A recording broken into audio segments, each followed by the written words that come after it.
I'm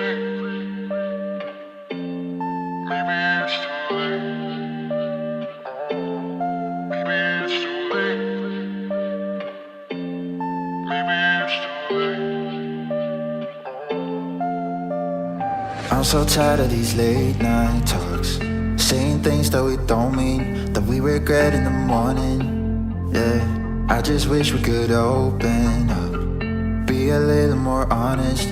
This is getting exhausting. Yeah, can't do one more night of having to sleep on the sofa. I just wanna figure it out now before it's over. I don't wanna pack my things and be ready to let you go, to let you go. But maybe it's too late to figure it out, to make it through. Maybe it can't wait, maybe it's time, maybe we're doomed. I try to pull you closer, 'cause I don't wanna go yet. But maybe it's too late to figure it out, to make it through. Maybe it's too late. Maybe it's too late. Try to pull you closer, 'cause I don't wanna go yet. But maybe it's too late to figure it out, to make it through. I don't know why it's so damn hard being there for each other and showing you my true colors. Yeah, I don't know why it's difficult. I'm trying to make amends, but it doesn't seem to help. No, can't do one more night of having to sleep on the sofa. I just wanna figure it out now before it's over. I don't wanna pack my things and be ready to let you go, to let you go. But maybe it's too late to figure it out, to make it through. Maybe it can't wait, maybe it's time, maybe we're doomed. I try to pull you closer, 'cause I don't wanna go yet. But maybe it's too late to figure it out, to make it through. Maybe it's too late. Maybe it's too late. Try to pull you closer, 'cause I don't wanna go yet. But maybe it's too late to figure it out, to make it through. Can't do one more night of having to sleep on the sofa. I just wanna figure it out now before it's over. I don't wanna pack my things and be ready to let you go, to let you go. But maybe it's too late to figure it out, to make it through. Maybe it can't wait, maybe it's time, maybe we're doomed. Try to pull you closer, 'cause I don't wanna go yet. But maybe it's too late to figure it out, to make it through. Maybe it's too late. Maybe it's too late.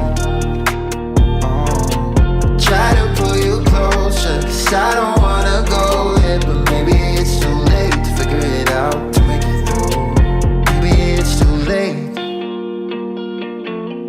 Maybe it's too late. Maybe it's too late. Maybe it's too late.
some fun. I'm so tired of living life in gray, babe. And you deserve to see the world from the other. So tell me, baby, where would you like to go? Maybe we'll drive from coast to coast, only to where we love the most. I'm taking you to paradise, paradise. You know where we're going tonight, going tonight. Paradise, paradise.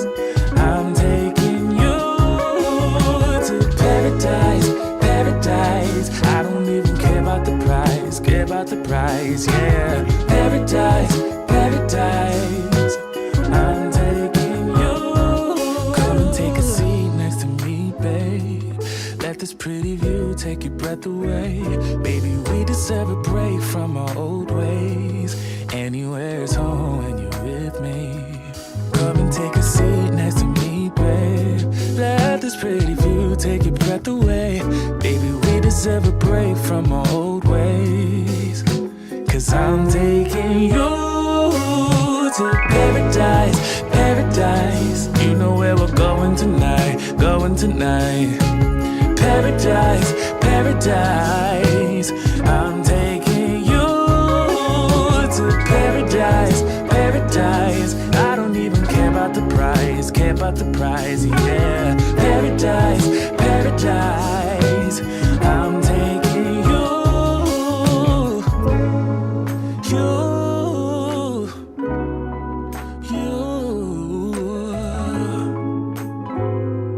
paradise.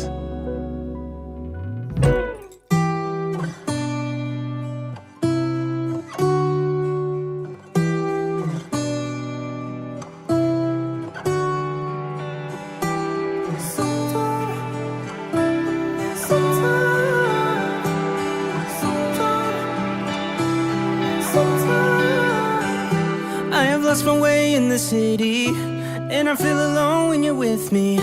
I look for places where I can't hide. I guess I've been searching for places, some familiar faces. I think I just need a little light. I've been trying to fake it, I have said I can take it, but I think you should let me go.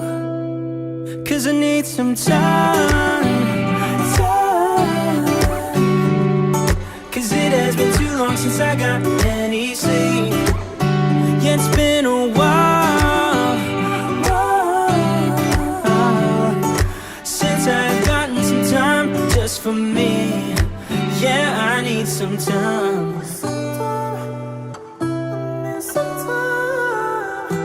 I think I just wanna feel like home, but these days I just feel long gone, and I don't know how to make it right. I've been trying to fake it, I have said I can take it, but I think you should let me go. 'Cause I need some time. 'Cause it has been too long since I got any sleep. Yeah, it's been a while since I've gotten some time just for me. Yeah, I need some time.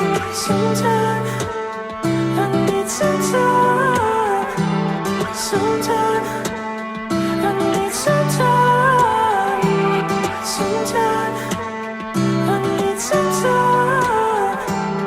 Sometime I need some time. 'Cause I need some time. 'Cause it has been too long since I got any sleep. Yeah, it's been a while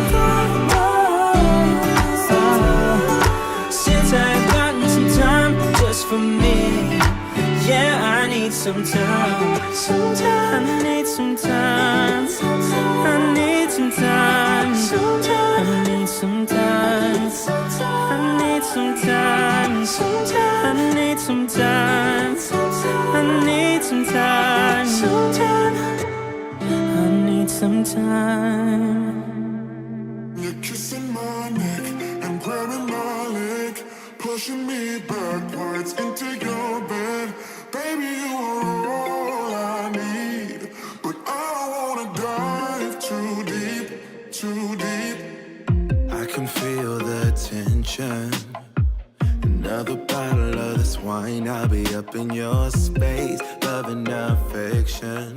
Ain't got nothing on me. No, that's not what I need. Maybe on another day, I'd encourage you to make me stay. But baby, I'm just trying to numb my brain and wrap my head around this whole thing. When you're kissing my neck and grabbing my leg, pushing me backwards into your bed. Baby, you are all I need, but I don't wanna dive too deep. So I pick up my clothes and be on my way. Leave you a note saying I can't stay. Baby, you are all I need, but I don't wanna dive too deep, too deep. I think I learned my lesson. You can love somebody else until you're loving yourself. I need some direction before we dive into these sheets. Maybe on another day, I'd encourage you to make me stay. But baby, I'm just trying to numb my brain and wrap my head around this whole thing. When you're kissing my neck and grabbing my leg, pushing me backwards into your bed. Baby, you are all I need, but I don't wanna dive too deep. So I pick up my clothes and be on my way. Leave you a note saying I can't stay. Baby, you are all.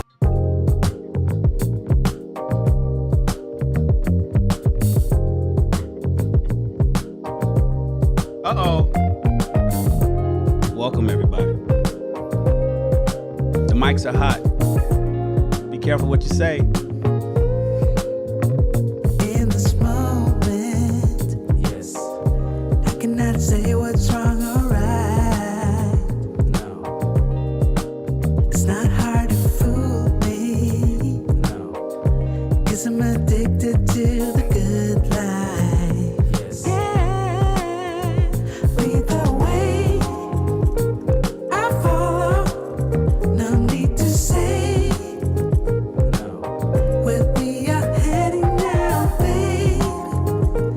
I follow to the edge of it all, to the edge of it all. So tell your good lies, 'cause I'll buy no matter what. Yeah, susceptible now before the moment flies. Ooh, so tell your good lies, 'cause I'll buy no matter what. Ooh, susceptible now before the moment flies. It's not a problem, No. 'cause I know what I'm getting into. Yes. Yeah, and nothing can stop me, No. 'cause I'm addicted to what you and I realize. That's right, MR. The way I follow, That's crazy. We got a song. When you hear that one song, we all know who that belongs to.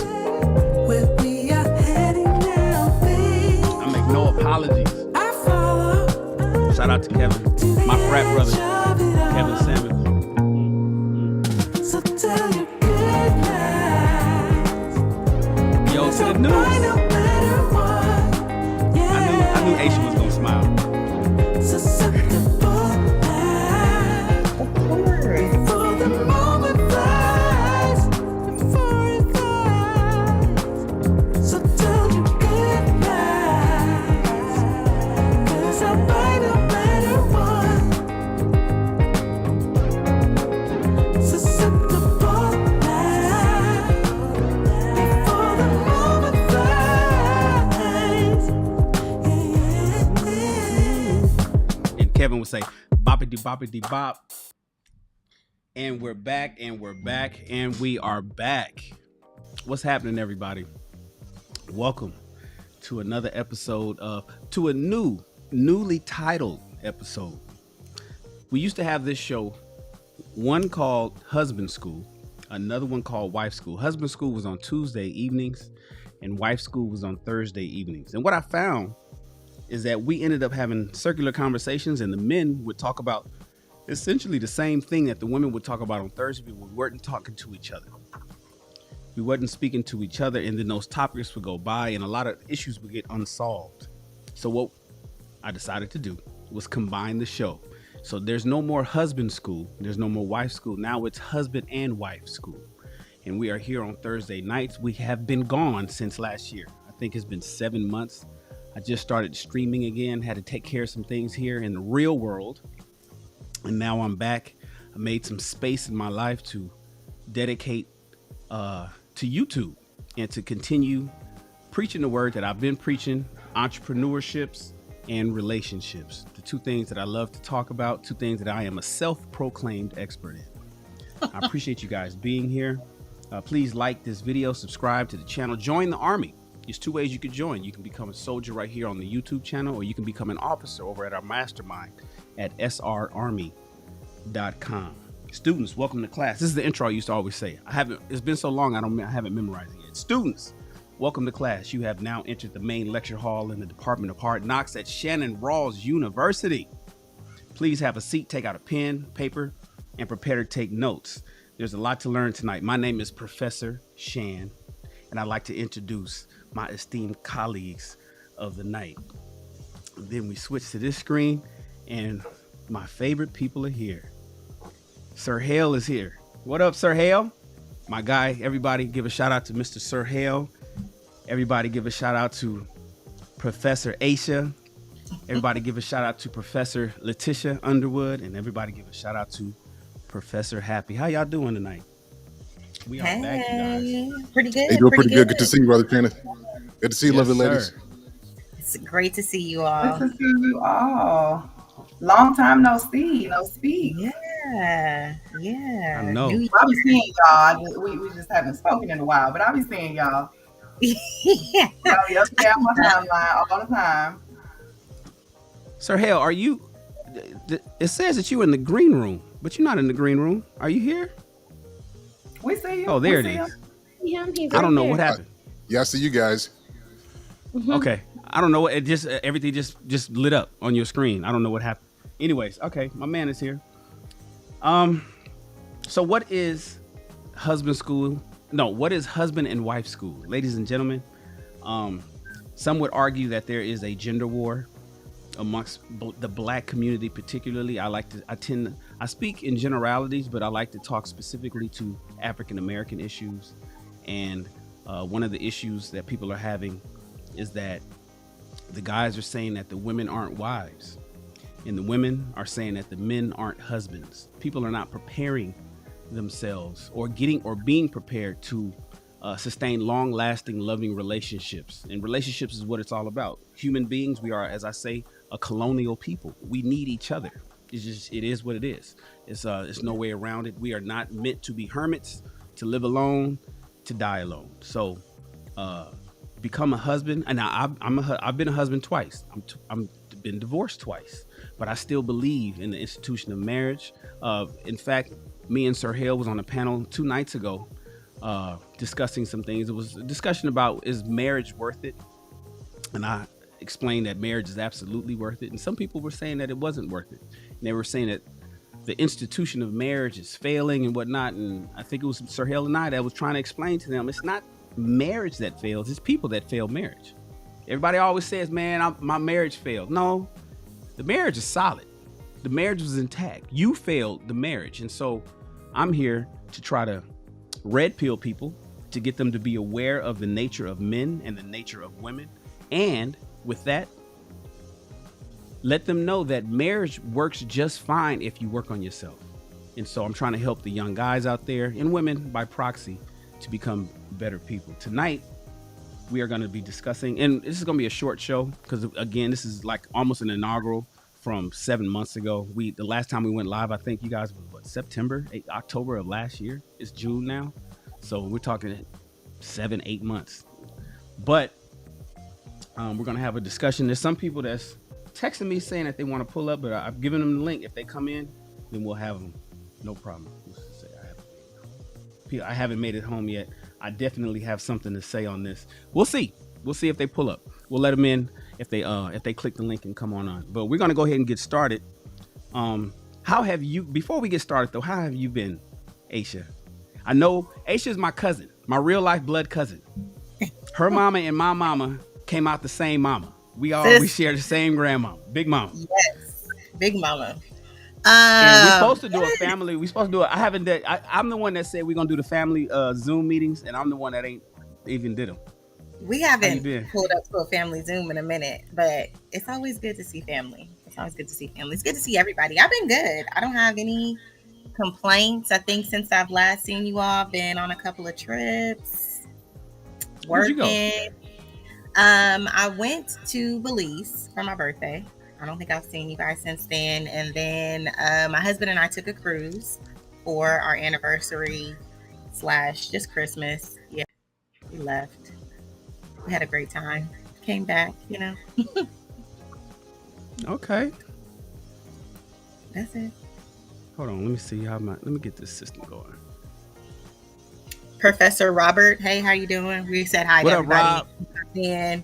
Hello, everyone. It's nice to see you, Shannon. Nice to see you again. Rob? I ain't seen Rob. Robert is my bro from Ask a Black Man Anything. We haven't done that since January. Yes. So Robert is hair and grew.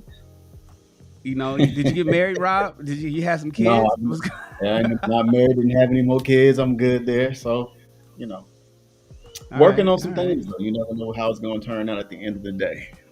That's what's up, man. How you doing, Professor Letitia?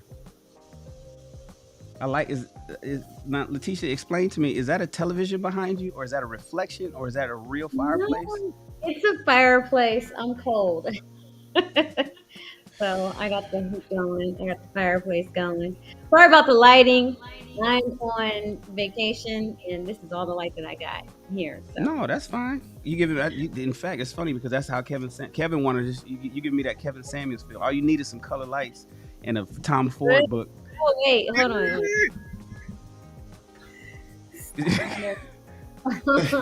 Okay. Oh, there's that.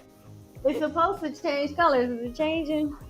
It's fancy. It looked like it did, and then it went back. That's a real vacation vibe. I like that, girl. There we go. It changes. There it is. I see the purple lighting. Okay. That's what's up. Where you on vacation? Like you on vacation and you on staycation, or you out of the country right now? Okay, technically I'm not on vacation. I'm back home, back in my hometown visiting the family. My niece graduated from college and high school. I don't know how to turn this thing off. So I decided that I was going to take a quasi vacation while I was here. I was supposed to be relaxing from working because I started up my mentoring group for young ladies under 35, and then I started restarted my YouTube channel to help women to understand what it takes to date, high earning, high value men. So I've been busy. So I thought I go to Ohio, I'll take a break. No. And then Shannon's like, hey, we're going to start the show up again. You should come through. And I'm like, all right. And everybody's telling me, what's the name of your YouTube channel? My YouTube channel is The Matchmaker with Letitia Underwood. The Matchmaker what? With Letitia Underwood.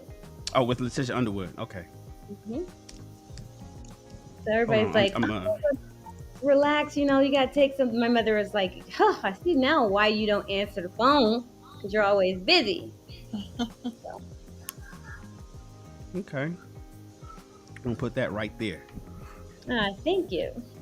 All right. That's what's up. So Letitia, let me get this right. You are now going to start helping women again. I thought you kind of like was. I thought women frustrated you to the point that you just was only helping men. They were. I matchmake for men, but because I'm in the business of helping men connect with women for the purpose of long-term relationships and marriage, I realized that the women actually really do need my help. They need my help like I helped my daughter. My daughter is 22. She's engaged. They've set their date for 2025. So, I'm like, well, if I could do it for my daughter, if I could do it for myself, I've done it for other women. Let me see if I can try again to really focus and help young women get to the point of long-term relationships, like get from the getting to know you stage all the way to I do. So yes, I was getting frustrated, but I decided to just do it as a mentorship and not as in matchmaking or a strategy, but just take them under my wing and hold their hands through the entire process and guide them through the entire process. I think that's easier. I have a few mentees and I love it. I'm enjoying that. So decided I'm going to help the women get there. Okay, that's what's up. I have your logo, so I'm gonna include it in the is the logo, everything's the same? Yes. Okay, cool. All right, well that's fantastic. How you been, Happy? I saw you on stage, Happy, giving your I thought you were getting ready to this looks like you were getting ready to sing, but then you were on stage talking. Baby, if I was getting ready to sing, the whole room would have cleared out. That wasn't it. Whatever I was doing, it wasn't singing, child. Unless it was karaoke. But I've been really well. I have an 8th grade graduate here. I have my son is headed to high school. So, it was rough, but we made it through that year.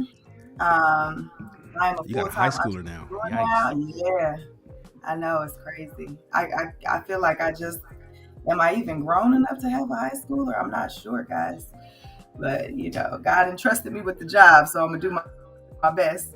I'm a full-time entrepreneur now. I have been promoting events, curating my own events, and also I made my Waist Speed company my full-time gig. So I just been out here on the move, guys, doing the best I can. So when you say you're a full-time entrepreneur now, that now part, so you were in the rat race before? Yeah, I was in accounting the last time we spoke. I was an accountant in hospitality. So I left my day job to pursue my daydream, and that's what's been going on. It's been going good. It's interesting. I've been an entrepreneur since officially since 1999, but even before that. But I started my company June 1st, 1999. And over the last 1,000 years, I've noticed that whenever people would post that they got a promotion at their job, got a new position, whether it was a lateral move at their job or got a new job, everybody loved it. They would congratulate them, and they would just shout them out, and they give them all the love, accolades, and praise. And then when anybody would say that they would start a company, it was crickets. Crickets, honey. Crickets. If somebody started a business of buying something for $1 and then selling it for $2, nobody would ever clap their hands. Now, the argument out there is, well, you know what? As people is hating, people wish that they can't. They hate that you're doing something that they wish that they had the courage to do themselves. It could be a whole lot of different reasons why, but it never made sense to me. And I used to have this discussion because I'm in retail, I suppose. I have a couple fashion brands, and I never understood why people would ask me for free clothes. Like if I dropped a new collection or I had something come out, they always wanted if they had somewhere to go, they had a birthday party, they want to come shop and expect me to give it to them for free, but I wouldn't hear from them all year long. And if a sale went out, they wouldn't buy anything. It's interesting. You see my cousin down below, she's wearing one of the t-shirts. That's your t-shirt? I released that. It is. I always have your shirt on though. Yeah. So whenever you guys that in Chicago, we have that at Silver Room in Chicago. Here's the thing. I created that phrase. Yeah, this shirt is old. Wow. 18 years ago. Now you can't, there's the brother that did everybody versus New York, everybody versus Chicago. He was smart to be able to. I didn't do any of that stuff, and so back in college, I would make phrases, and nah with Rosa Parks was one of them, but I never got the props for that. And so whenever you see somebody that has a t-shirt that says nah, I got another one from what, the come on? I said the come on. I got that. Yeah, come on. The come on from what's her name? Help me. Harriet Underground Railroad. Yeah, Harriet Tubman. I can't even think. So I did two of them. I did nah with Rosa Parks, and I did come on with Harriet Tubman. The come on one never caught on, but the Rosa Parks ones did. And it blew out. Next thing I know, I saw it all over the place, but I couldn't be like, yo, that's me. I couldn't do that. And it was no big deal. I didn't really care. But so whenever you see it, just know that your boy Shan created that like 1,000 years ago. Wow. But people wouldn't support. People didn't support. Like, so you have a business. My man, Professor Robert, has a wine company. He has a spirits company. You know, I don't know how many people are rushing to buy bottles of wine or even promoting or putting this stuff. You know, people won't even shout you out. They'll follow Nike. They'll do a haul for a whole lot of these big fashion brands, but they won't even mention you. And I just always thought that was interesting. So happy, stay resilient and strong out there in the entrepreneurial world, because you're gonna get frustrated when you find out that a lot of people that you thought would support you ain't there. Oh, I've had to learn if you're not experiencing that already. Yeah, I've already had to learn some hard lessons, but I think God prepared me for this as well. So, you know, I'm gonna keep pushing. I know that I was created for something really, really good, and working for myself is a start. That's what's up. Sir Hale, how many podcast studios do you have? Is that just the one? Yeah, just one. I just changed some things around here. So you used to have a back. Wasn't there a TV behind you at one point? It was, yes. Oh, so you switched it all up. Okay. I did, yeah. It looks good. It looks good. It's less hot in here. Well, you was wearing them suits. You know, I see you ain't been suiting up that much as you used to. You still do, but not like you used to. Now since you've been in the gym, you want to show them guns to everybody. You know what I mean? You do what you got to do. You know what I'm saying? I get it. I want everybody to please go follow Sir Hale Speaks. He has a really big YouTube channel, 5 times larger than mine. He has a lot of great information, and he comes from a perspective that a lot of people is claiming that they want. But is giving pushback on. But he's given the right information. That's why I always like it when Sir Hale is here. Thank you, brother, for being here. Robert, how's the wine company going? Man, it's growing. It took me a little while to get some things going with California. They drug their feet on me a little bit, but I finally got everything in order.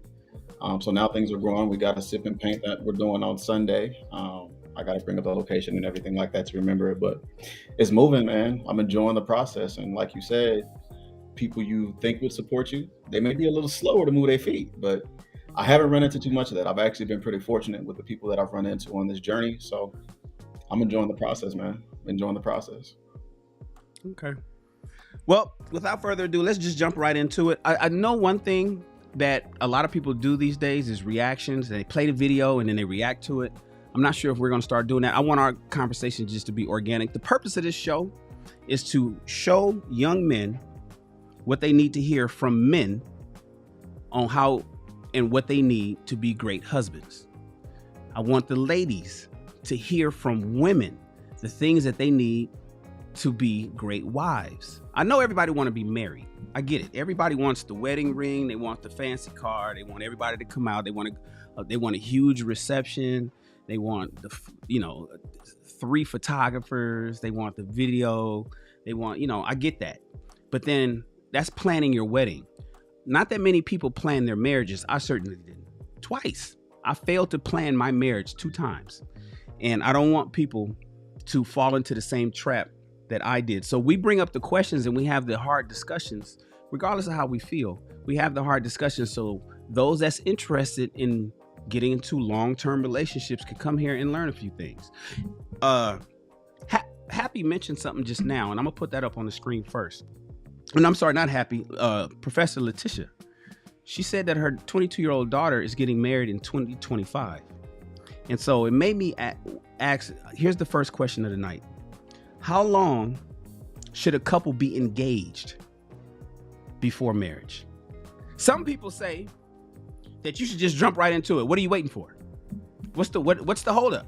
If you say if I propose to you in January, why does it take longer than June for us to jump the broom? Why would it take a couple longer than 6 months to actually get married?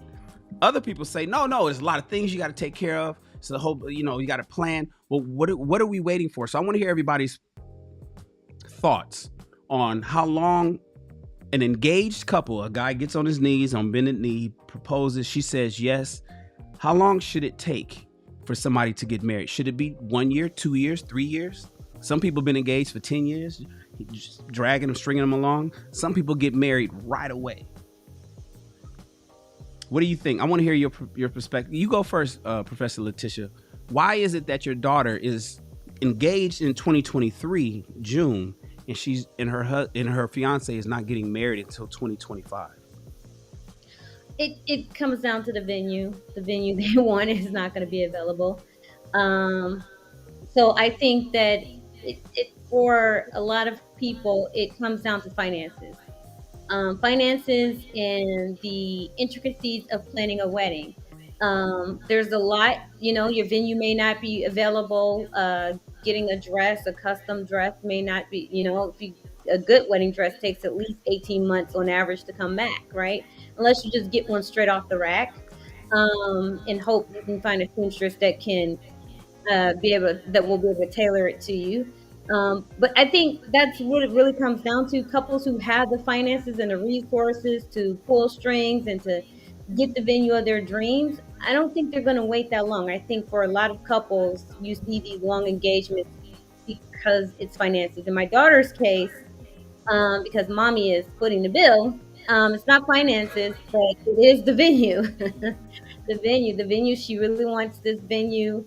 And she found out that it wasn't going to be available until 2025. So she's like, hey, we got time. We're only 22, 23. So what's the rush? So he's not going anywhere. She's not going anywhere. So she was okay with setting the date. Sir Hale, you got married at age 19, right? How long, from the time you proposed, how long did it take for you to get married? Man, I was trying to get some, so as quickly as possible. Man, hey, let's get married. Let's go down to the courthouse, $91. Let's legalize this, and the rest is history. So what? It was. So you didn't have a wedding? I mean this literally. I went to Walmart. I paid, I think, $44 for a ring, and we got engaged. Maybe. Some months later, I don't know. I just know when I put that ring on, I was getting some. I was a virgin. I'm like, this is what I needed. I'm happy. It wasn't very long, so I knew her for about 3 months. After 3 months, I proposed to her, and I want to say we waited a little time. I want to say we waited a little time. There's so much going on right now. There's so much. You gotta slow down. This is the same person you married to? Wait. Yes. We'll be celebrating 16 years. But you've been married for 16 years. Yeah. 21st, 16 years. You knew what he wanted. Dang. Wait. Because what he's saying is funny. I like it. But Sir Hale, you only knew her for 3 months. The first time you ever laid eyes on her, met her, introduced to her, whatever, was 3 months prior to marrying her or proposing, at least? Correct. Wow. Now, I don't want to say, so my mindset, I knew what I wanted and I knew who I needed. And I told her when I was 18 years old, I said, there's going to come a day when we're helping a lot of people with relationships and we're going to go through some ups and downs, but if we stick together, it's going to be beautiful. It's gotten beautiful now. You know what I mean? So everything that we talked about 18 years ago, I've been knowing her for 18, 19 years. We've been just married for 16. So I knew her for a while and then we started dating and then, it progressed to marriage. Oh, okay. See, I was under the impression that you first laid eyes on her and then 3 months later. So you knew her or knew of her, but after 3 months of dating, you just went ahead and got married. Wow. No, proposed. Proposed. Yeah. So it's an interesting story how it all happened. First, I wasn't looking to get married. I thought I was about to be a playboy. I didn't have no game. It was terrible. It was pretty rough. And so what happened though is I met her at church. I played the piano, so I was a musician back then. So, I ended up getting on the keys at a really big, prominent, church. So, and then she saw me, and so we exchanged numbers, and she started talking, and she talked a whole lot, and I liked her. You know what I mean? Like one thing about somebody who wants to be smart and who likes to have conversation is somebody who can meet you on that level.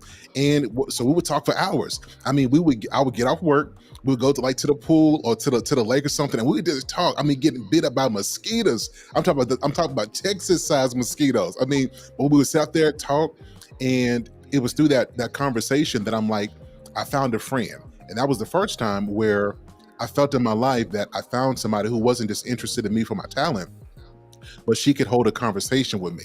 And then from there is like we became the best of friends. So when I was on the bus, carrying my keyboard around, going to different gigs, she was right there with me on the bus, help me carry my bags and stuff to go to different gigs. And I'm like, if a woman is willing to be with me on that level, and when I met her, she had college experience. I didn't even have a GED when I met her, right? I didn't have any of that. And she was working at Victoria's Secret. You know what I'm saying?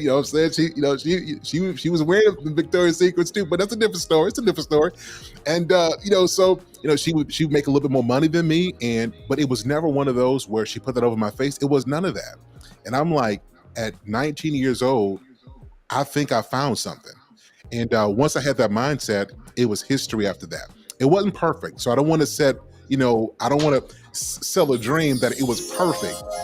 But we had a foundation of friendship that's carried us to 2023. That's what's up. Now you got to. Before we move on, there has to be some rough parts of getting.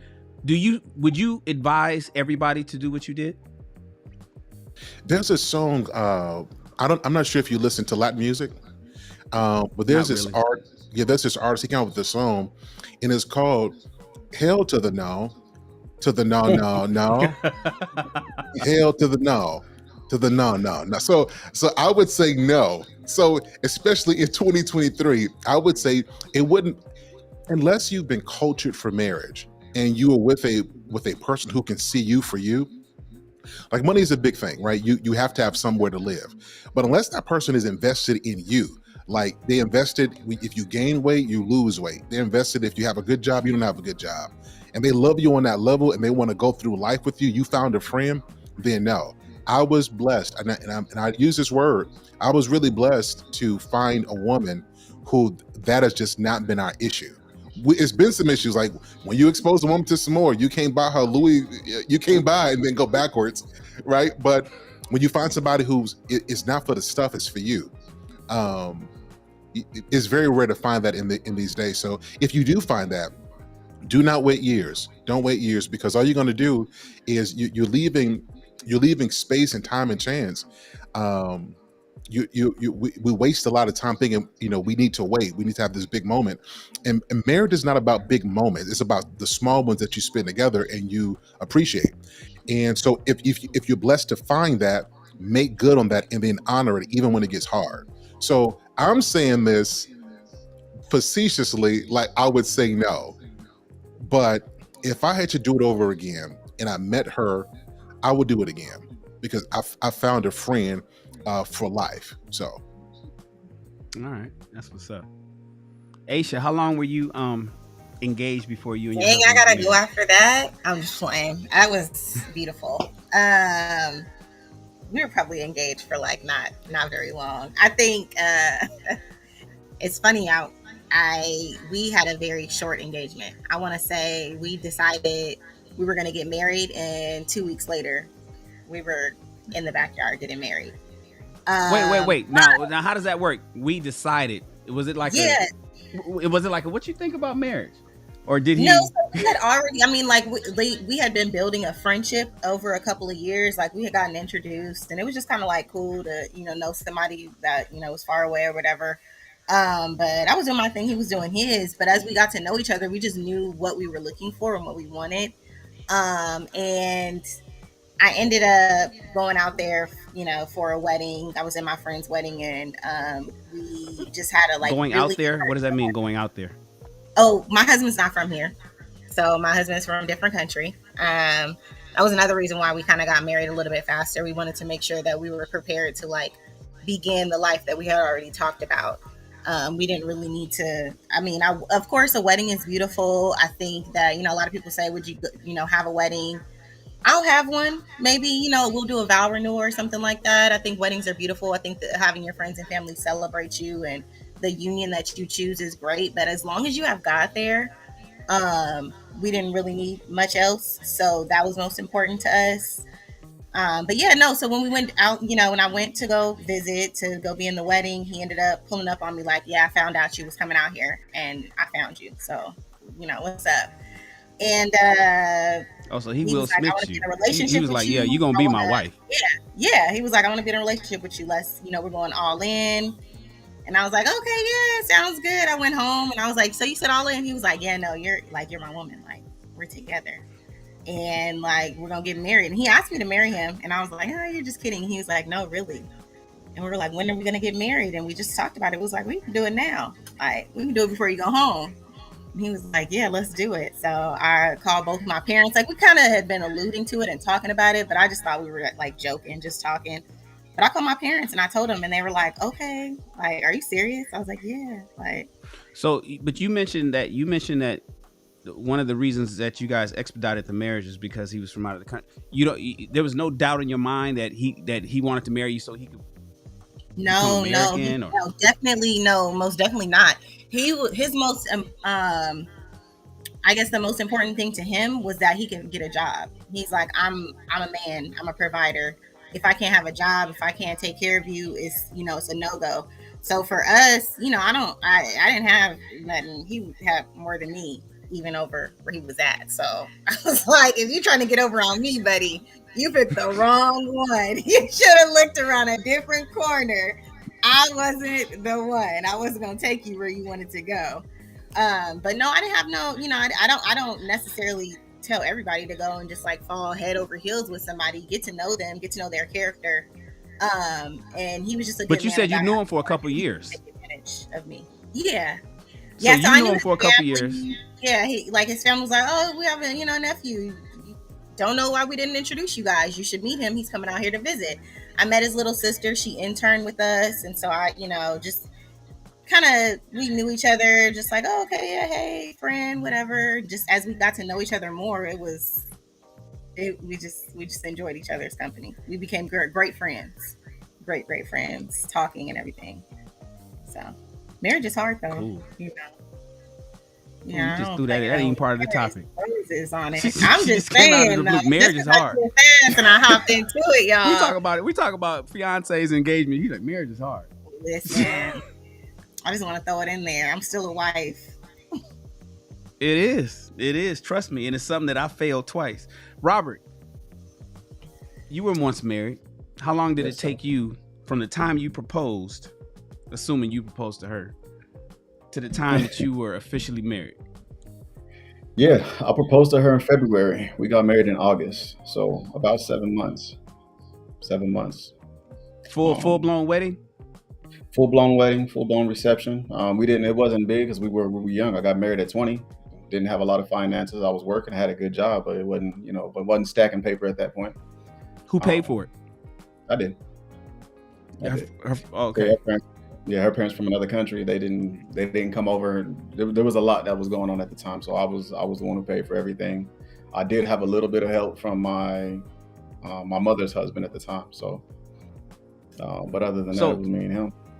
So, Robert, in hindsight, thinking back to, harking back to when you did get married, the time that you were engaged at 7 months, how long do you think couples should be engaged before they get married? Would you have waited a little longer? Would you have done it sooner, or is that right on time?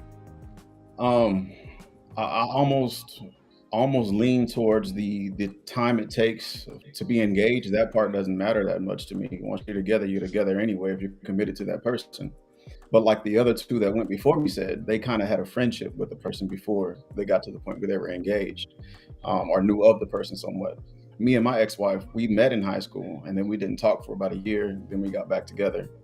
but we didn't have that friendship. So when it came down to those hard conversations, those hard moments that we had to get past, we had no way to communicate. We didn't have a way to have dialogue. We didn't understand that a big part of being married is being willing to go through the tough times and still love the person as if it's still day one. So, Got it. yeah. So So that time frame. Go ahead. no. I mean, go ahead. So that time frame, like, I don't understand 2 years. I'm like, whoa, 2 years? That's a long time to wait to go ahead and make it official. But it's beyond me to say what reasoning it is that somebody may do that. Maybe they want to be more financially secure and they want to set themselves up and feel better about themselves. Maybe they want to have a better connection. Maybe they want to make more memories together before they're married and they start trying to have a family. I don't know. But to me, it's like, I'd rather be like, Sir Hell over here and be like, yeah, I'm trying to get it in. We don't got to wait that long. Got it. So Letitia, do you detect any hesitation or skepticism with your daughter and her fiance? I know it's the event. I mean, the venue, and it's 2 years out, and then that's what she really wants for the wedding. Jungle. But do you see any? Oh, shout out to Robert. What'd you just do?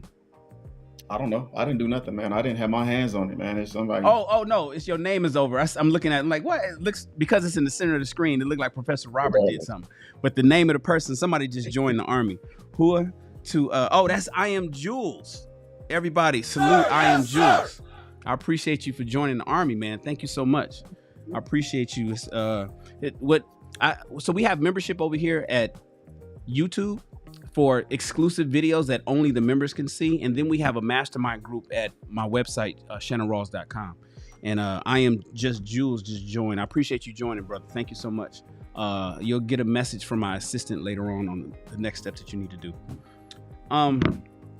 Professor Letitia, do you detect any kind of skepticism? I get it. The venue is 2 years out, whatnot, but do you think that that's a little long?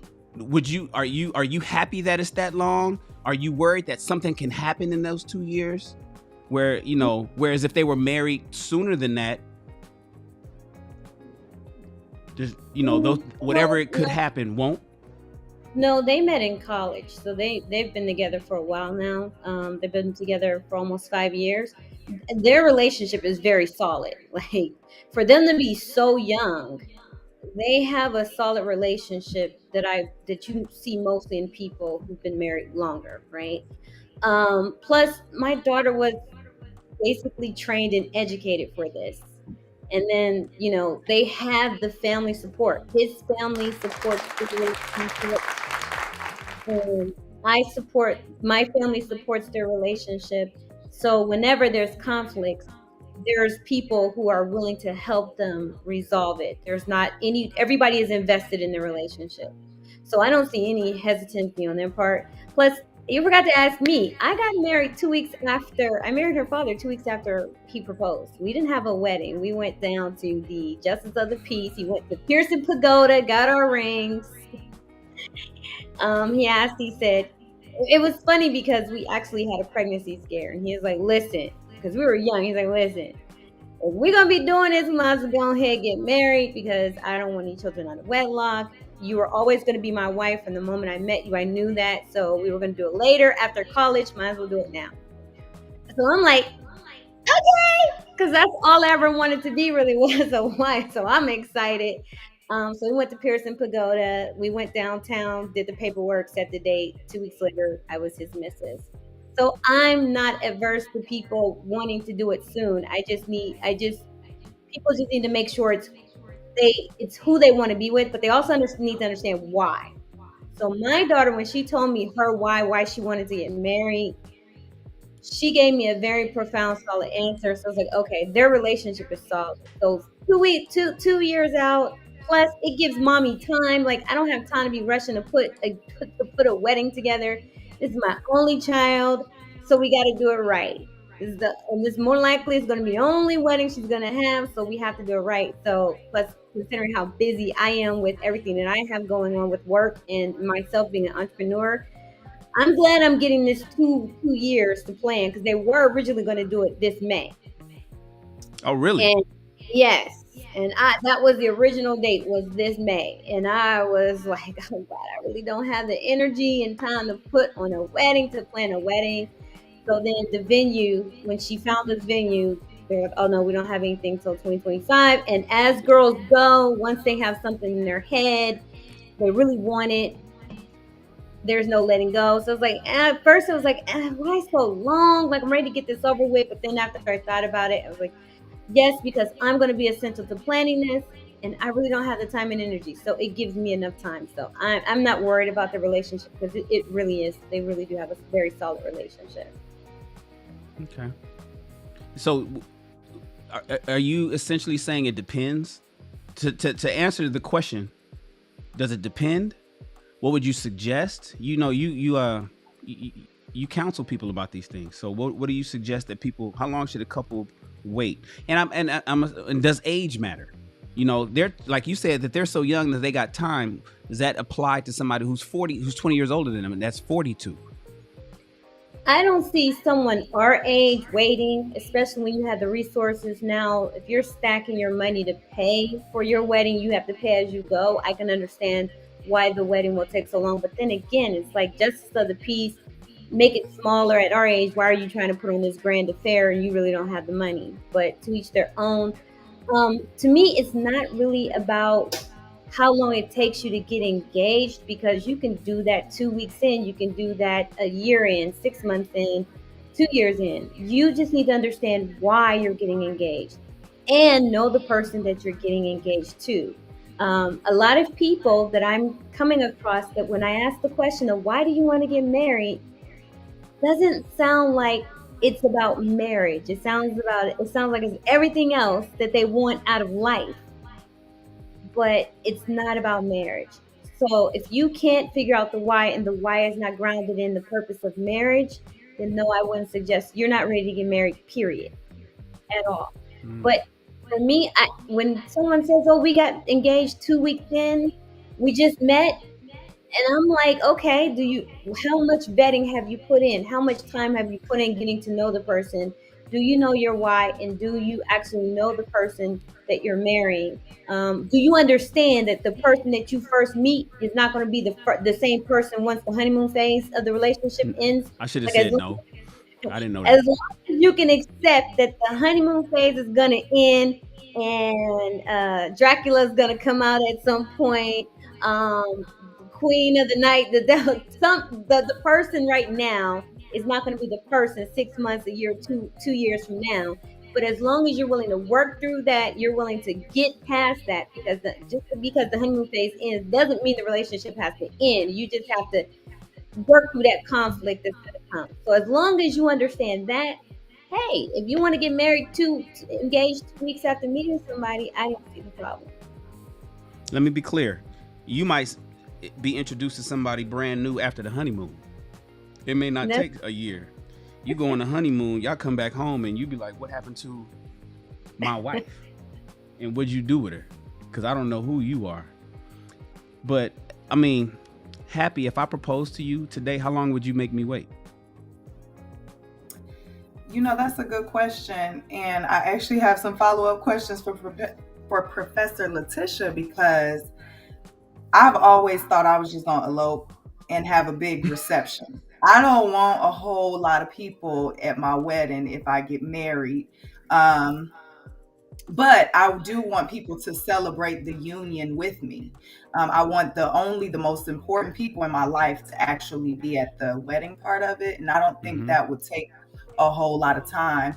And then I would just plan like a larger reception. And then my question I do have for you is, so would you advise your daughter at any point to maybe get married, like how Professor Hale did with, get the celebrate later? And then do the wedding thing because she wants the venue at a later date? Because if the purpose is the marriage and to honor the marriage, and if they know that their relationship is solid, wouldn't you want the covenant of the marriage to go ahead and go forth? And I'm only asking this, I'm 10 years older than your daughter, so I'm 32. So I think, my timeline might be a little bit different in my head, but I also think that if I find the person that I'm ready to marry, I don't know about I think it would be about the union. Once we know that this is what we're going to do, I think that would be the commitment that I have. I would be okay with just going to the little what is it, the courthouse, and getting my little paperwork, and then having a more private ceremony, and then a reception for the public. But would that be something that you would ever advise your daughter to do? I told her, hey, if you pop up pregnant, that's what's going to happen because I'm not paying for a wedding. But um, no, she's been a wonderful young lady. So this is what they want, and I know that she does value her relationship. Their relationship is very strong. She just wants that fairy tale wedding, and she wants to wait until then to actually say the vows and get married and do all that stuff. So I think she has considered the courthouse. We have talked about it, but um, she said there's no reason why she can't wait on the actual full-fledged wedding. Because to her, it would make no sense to go to the courthouse and then have me pay for a wedding. So Well, I'm she got with to go her. to the courthouse anyway to get the certificate. I mean, the license, right? Yes, you have to go to the courthouse to get the license, but it's like, well, if I Yeah. go ahead and do that, there's just no point in me having to go through an actual wedding.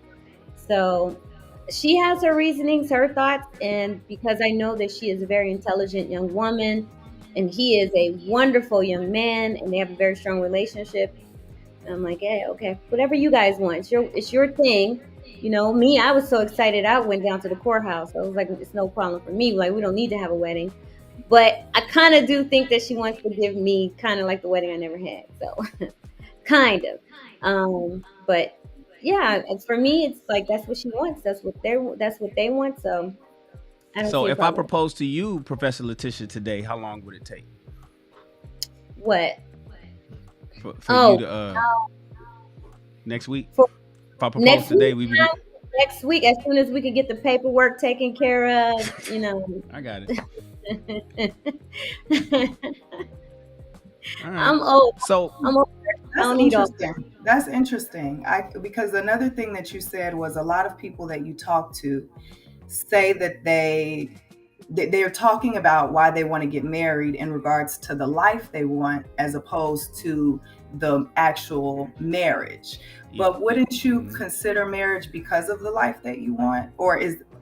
And I'm just asking this as the single person on the panel. Yeah. I genuinely want to know. When I think of marriage, I consider the person that I would want to marry based on his ability to be in alignment with the life that I want, right? So is that not the same thing, kind of? Not really, yeah, because not at 22. when you are built, you have to understand the foundation of marriage, right? What is your marriage being founded upon? Because when you're married, I'm pretty sure all the people who've been married know there are going to be some times where you're not going to like the person, where you're not going to you're going to be questioning and trying to figure out, is this really right? So you need something more than the life that you want, the type of life you want to stay in that, right? Because what if that lifestyle goes away? What if those things go away? What if something happens?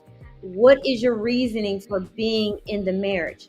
So I ask women, especially women, why do you want to get married? Because there seems to be this hyper focus on marriage, which I understand, but I need to understand why, especially considering men are skeptical because of the divorce rates. And they're pulling back on marriage because they're saying women aren't taking it so seriously. So I put my thinking cap on and I'm like, okay, let's figure out what the problem is. Why are women filing divorce at such a high rate? What is causing women to want to get out of the marriage? They have their valid reasons, but then when I go to the beginning and I'm like, so why did you get married? Okay, now I understand why, because as time went on, there was not a solid foundation there for you to hold on to when things started to get rough, when the difficulties started happening. You couldn't have the difficult conversations, didn't want to engage in communicating the problems and trying to resolve the conflicts. So now I'm at the beginning where I'm like, okay, why do you want to get married? So I asked that to any woman that I'm going to match up with a client. Why do you want to get married? if your reason for why does not align with your goal of marriage, I'm not going to introduce you to a client. And I wouldn't suggest anyone get married if they don't understand that the reason why you want to get married has to be founded in marriage and not based on the type of lifestyle you want. Which leaves the question to you, Happy, because you said, what happens if in the event, and I know what ifs are meaningless, because I say that to people and I teach people to say what ifs are meaningless, but just for the sake of conversation, the lifestyle that you're looking for, what if it drastically changes? Are you gonna give up the marriage at that point? What if he can't do what he was able to do at first? What then, Happy? If that is what you're basing your matrimony on. So I think that when I say life, I think you guys are hearing something different. I think you're hearing materialistically a lifestyle. And that's not what I'm speaking on when I say it. So when you say the life that you want, when I'm trying to build the life I want, it's not based on materialistic things, but more on characteristics. The kind of man that I want to be with in order to have or fulfill the kind of life I want, not materialistically, but in terms of what family unity looks like. Do our goals align? Do our core values align? Do we believe in the same things? Will we be motivated by similar things in life? If I'm an entrepreneur, will you support entrepreneurship? Can you feed into that? So when I say the life, I think I do want to be a married woman eventually. And the man that I choose has to fit into the, so a part of that is that he does have to have that same kind of marriage values. That's a value system. That's a belief system, right? If you believe in marriage, that's something that you believe in. Okay. So you're going to contribute to the kind of life I want. So I will choose a person that's going to contribute to the kind of life I want. You want to be a married person that contributes to the life I want. If you're, but also your character has to do with that. So when I say life, I don't mean material. I mean character that will help me build the life I want. Sir Hale, what happens when, what happens when you in church, you meet a woman that was in church, you guys grew up in a Baptist church, and then suddenly she becomes Nation of Islam, or suddenly he becomes atheist? What happens when you marry one person and you guys had the same beliefs, everything that Happy was just discussing right now? And based on what she was saying, and some things popped in my head, I know some people in my family who we went to a Zion Hill Baptist church, grew up in a Baptist church, kids was Christian, and suddenly the wife became the Nation of Yahweh, completely left the Christianity. What happens then, Sir Hale? What's the glue that keeps the relationship together at that point? Should the people, is that grounds for divorce? Should somebody say, okay, well, I'll give it a try, I'll try this new religion? What happens when they become unequally yoked, but they were originally yoked? That's a good question. So I want to answer this one, and then I'd like to say something to Happy as well. I need to address that. So to your question, Shan, so if a man has a particular faith system and the wife that he's with chooses to do something different, that's something deeper. You know what I mean? That's something that's not just religion. That's something deeper. Because most women you hear say that they want a man who's spiritual or who knows God. And so for her to want that kind of man, be with that kind of man, and then choose something completely different, not only does that signal an issue, there's a break somewhere between that relationship where she feels the need to go to invest in a whole new life structure, whole new spiritual system.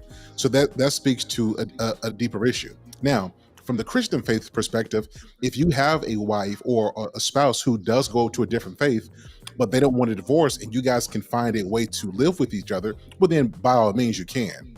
But when it comes to different religions and practices, like one religion forbids you from doing X, Y, and Z, but there's something you're passionate about, that conflict is going to create chaos in the marriage, and it's going to be impossible to be together. Yeah, I would say nobody should be eating pork, right? But you have that point. You know what I mean?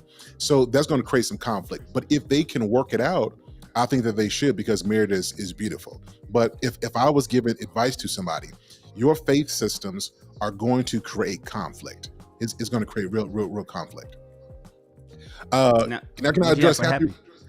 Yeah, go ahead. Yeah, so Happy, so you are a beautiful woman, but you think like a man. Like, so in all the stuff you were saying, you were talking about picking a man and fitting him into your life, almost like you're organizing a shelf, putting the different, you know what I mean, decorations there to make your life what it is. So you're not wrong. You're not wrong at all. I know this. Yeah, so it's very important. While you have the details of what you want a man to come into your life, I'll pick him when I'm ready. I'll get him when I'm ready. You have to understand that a man's gonna want something too, and the energy you go in to a relationship with is what you're going to get later. So I'll give you an example. So you get a man with that perspective, and he falls in love with you. He's like, Happy is the best thing that ever happened in my life. Oh my goodness, this girl is wonderful. Well, the energy that you sow now, you're fitting into my life, that manifests later. And this is either going to be where you want to be submissive and have that dominant man, but the energy was off when you went in there. He fit into your life, you didn't fit into his. Or he's gonna grow in a way that's outside of what's comfortable for you, and it's gonna create some conflict. So it's important for women who want to be wives to go into it what kind of wife you want to be to that man, not necessarily what you want him to be to you. And then from that perspective, you guys start the meshing process. But so many lovely women go into, I want him to fit into my life, and your life is going to change. And if you go into it that way, you will always be in the driver's seat of your marriage, and it's going to stress you out, because you're in the driver's seat. Shout out to Shannon, you're the pilot when you should be the co-pilot, right? So it's important that when you're considering marriage and you're thinking about it, you are to be a man's helpmate. This doesn't mean that you don't have a destiny. Doesn't mean you don't have gifts or talents. It doesn't mean to stop being an entrepreneur. It just means that everything that you are as a wife falls under the purview of the husband that you're with. That's deep. That's good. That's really, really good advice. And you're not wrong. You hit the nail spot on. I do think like a man. I really do, because I was raised around all brothers, no sisters, and I understand how men think. And unfortunately, I understand it, and it is kind of who I am. There is a balance. I do a lot to create balance, but I definitely go in with that masculine energy sometimes. But you got a good heart. Did you hear yourself Happy when you said, when I pick the man, when I find somebody I pick? Did you hear yourself when you were saying that part? Oh, absolutely. I'm aware that I do that as well. The hairs on my back, stood up, and my spidey sense, I was like, oh, when she picked. Oh, okay, that's it. I mean, I let him think he's picking, but I definitely am picking.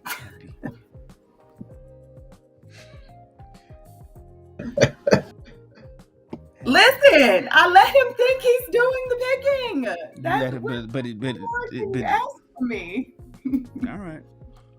Okay, babe. All right. Well, let's moving on. And I got to get used to this whole podcast thing. I'm not even used to it. Let's just move on to topic number 2, which is the main topic of the evening.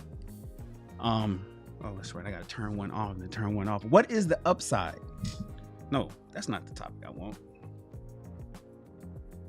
Should a woman with kids date, or even, I should have put marry or even date a man with no kids? That's one of the biggest arguments you hear in the dating and mating spaces, whether it's on Clubhouse, whether it's in YouTube, whether it's on Twitter, all the little mating and dating spaces is the value, the sexual marketplace value of baby mamas. Right. And how, and women who selected to become a baby mama and whatnot. And then, or did, why are women selecting the men that they're with, so on and so forth? And is it prudent for a guy to get with a woman that has a child and he has no children himself?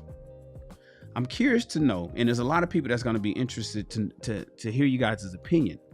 You got a young guy. He is, let's give him an age. Let's give him 35. We got a young 35-year-old man able-bodied, upwardly mobile, generating enough money to be able to sustain a family. And he meets a young girl. Let's say she is 27, but she has a 5-year-old son. Would you guys recommend that 35-year-old man with no children to be with, date, fall in love with, create an instant family with a young girl who already has a child and a baby daddy who's active in that child's life? What do you guys think is the best move for 2023? Not 1983, not 53, but 2023, today's economy, today's society. Do you think it's a good idea? It's a good bet for a guy to date / marry a woman that already has children and he has no children of his own? What do you think, Professor Robert?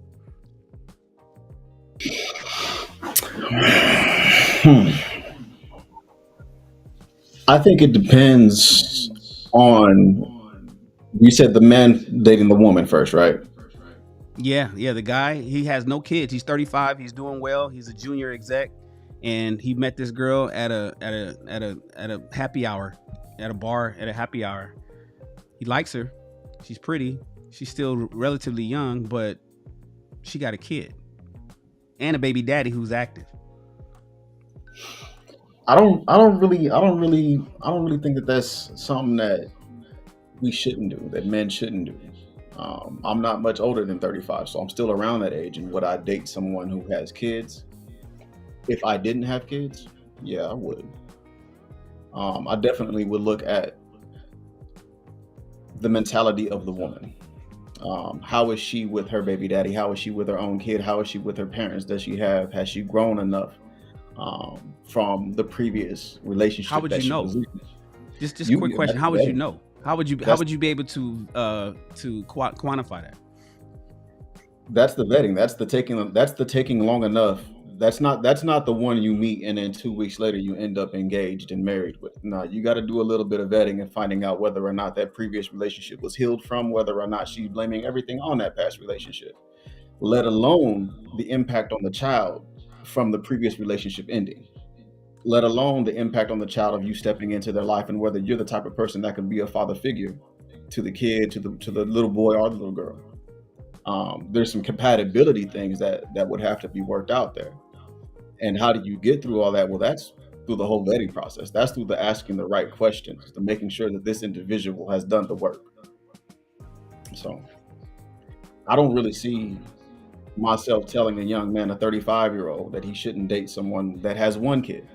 Now, if this person has 4 kids and 4 baby daddies, the youngest is, 1 year old, the oldest is like 13. There's some questions in there that's like, okay, well, does this person, there's some questions there that you really need to dive into. And it's not very likely, in my opinion, that person has really done the work to really heal properly. They've just gone from why, Robert? What's the difference between 1 versus 4? 1 versus 4, I don't think there's much difference with 1 versus 4 for somebody who's been married and in a relationship and the marriage just happened to end. There's not much difference there. But if it's a person who has 4 different baby daddies, there were some poor choices made in between each individual, and then let alone you have 4 baby daddies. Ain't no telling what happened in the middle of all that. And not to say that you didn't think that the relationship was going to be great, you didn't think that this person was awesome, but somewhere in there, there's something that just didn't come together, didn't gel right. There's some work that still needs to be done, especially if you on your last one, and that last one is only like 1 year old, 2 years old. She might be setting you up to be the next baby daddy, and the relationship may seem perfect and may seem great, and then it just doesn't work out. You run into a wall, and that individual either hasn't met somebody who doesn't know how to work through the issues, or that person themselves doesn't know how to work through the issues. And being as the common denominator is, the one with 4 kids, the one you're dating, I would say that the person that I'm dating who has 4 kids, 4 baby daddies, probably doesn't necessarily know how to work through the issues that's going to sustain a relationship. Letitia, you are a dating coach for men. No doubtedly, you've run into this issue, this specific issue. without giving a comprehensive analysis or, giving us a clinical breakdown, should women with kids deal with, deal with men with no kids? Okay, well, that's a different question though, right? Should women, because then I would be giving advice to women. I wrote it like that specifically. So,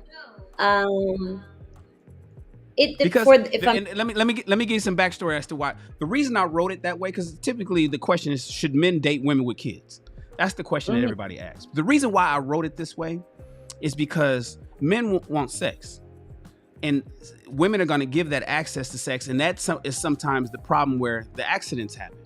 So since we're talking about, and since I put the onus on a lot of the issues with our relationships on women, and I'm saying that a lot of women need to change, I flipped the question to say, should women, she sees a guy that she likes. She has a son and he likes her. Now, she don't know if he just wants to fuck or not, but he likely does. He wants to have sex.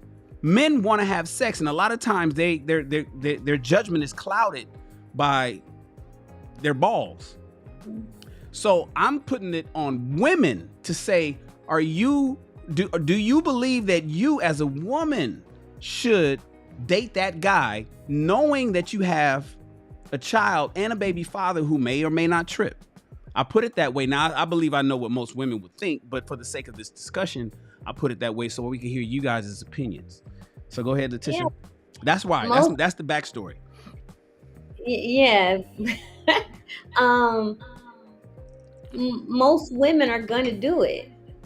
Like, women date men with kids or without kids. It doesn't even matter if he got 6, 50, 11 kids or he has no kids. Women have no problem as long as that man is gonna, give her what she needs for the most part. Now we can get into the semantics of what she needs. I will never, if a woman came to me for a strategy session and she's like, Letitia, I like this man, he has no kids, I'm not going to sit there and say, oh girl, that's a red flag, right? Unless he is a significant age and he's saying, be a red flag. I just want to put that out there. That might be a red. Some certain, like, if he's a significant age, that might be a red flag. But let's say he's they're similar in age, and she's like, he's a really good guy. I'm not going to sit there and say, no, don't date him because he doesn't have kids. This is where your vetting comes in, your discernment comes in. Like, you need to figure out if he's there for the long time, or he just wants to have some fun time because he thinks having sex with a baby mama, like the stereotype is, the baby mamas are easy. So I would never. And should a woman marry a man with kids as long as if he's successful? Of course, like, that's the quickest way for a woman to get out of poverty is through marriage. And if he's willing to take on her kids and help her in that regard, I'm not going to sit there and tell her don't go for it just because he has no kids. I'm like, does he want kids? Do you want more kids? If he wants kids and you don't want any kids, then I would tell her, no, that's not a relationship you want to get into. Sir Hale, what's your thoughts on this?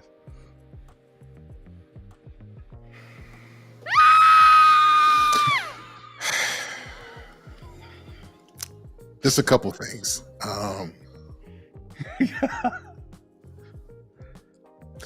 That's one of the reasons I would say no.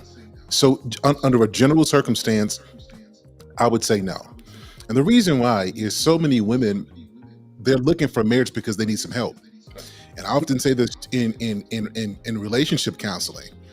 If a wife comes in needing help, it's hard for her to be the help. And I don't mean that in a derogatory term, but I mean a wife is a helpmate. So if her mindset is, let me go get married, let me get out of poverty, let me get some help with these bills, let me get some help with these children. if that's her mindset, what's going to happen is the version of man she gets that attracted her, she's going to snuff the life out of him because of the pressure he's going to be up under to sustain and keep that family unit going. And so often one of the untalked about things is so many men go in and they breathe life into the brokenness of a woman and her child. So much so that he loses his identity. And then once his life is gone and she has been rehabilitated by the life he's provided for her through his love, through his care and his protection. He's no longer the man she fell in love with, and then she ultimately believed that she can do better. And she never stops to think that the reason she has a life and she's rehabilitated is because the man came into her life and loved her in a way that her baby daddy She didn't. won't think of that. That won't even cross her mind. She'll think she did it all on her own. Precisely. And so for that reason, under that circumstance, I would have to say no. Unless something happened in the relationship and it was unworkable. There's abuse, there's something going on, and she had to get out of this for her own sanctity, for the protection of her children. And she grew from that. And she wants to be that man's wife. She doesn't just want to be married. She don't just want to be in a relationship. She wants to be that man's wife. And she wants to make sure that she gives that man the family and the life and the happiness he wants and he deserves.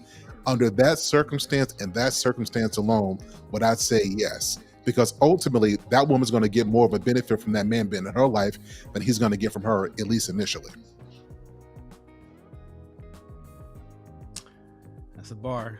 Happy, you have an 8th grader. Y'all over have here a high eating school. my ass up, child. Eating a lot. It's a bad day for Happy. It's a bad day. Hey, we gonna come to Happy. Listen, we say we have the tough conversations, right? Even if it attributes to us. Happy says she wants to eventually be married. Happy says she is masculine, and Happy has an 8th grader. Okay, hold on. Wait a minute. I ain't say I was masculine. I said sometimes I lead with my masculine energy. Let's roll that Yes, back you a did little say that. Thank you for the correction. You did say that. Happy. Would you yourself recommend to other women, not you, not your situation, I want to remove you out of it. Would Please you do. recommend other women with children to date a man with no children? You know, this really goes back to the question I was just asking Miss Professor Letitia about the difference between the life that a person says they want and the marriage, right? Because on one hand, a lot of men will date a woman with a child or with children because that's the life that they desire and they don't have it yet. They see the model of it. They say, hey, I can fit in here, right? Some men see a woman with children or a child and they want children of their own, and they're like, hey, this is a good breeding partner. Maybe, I need to get with this one because she's going to create children for me, and that's what I want.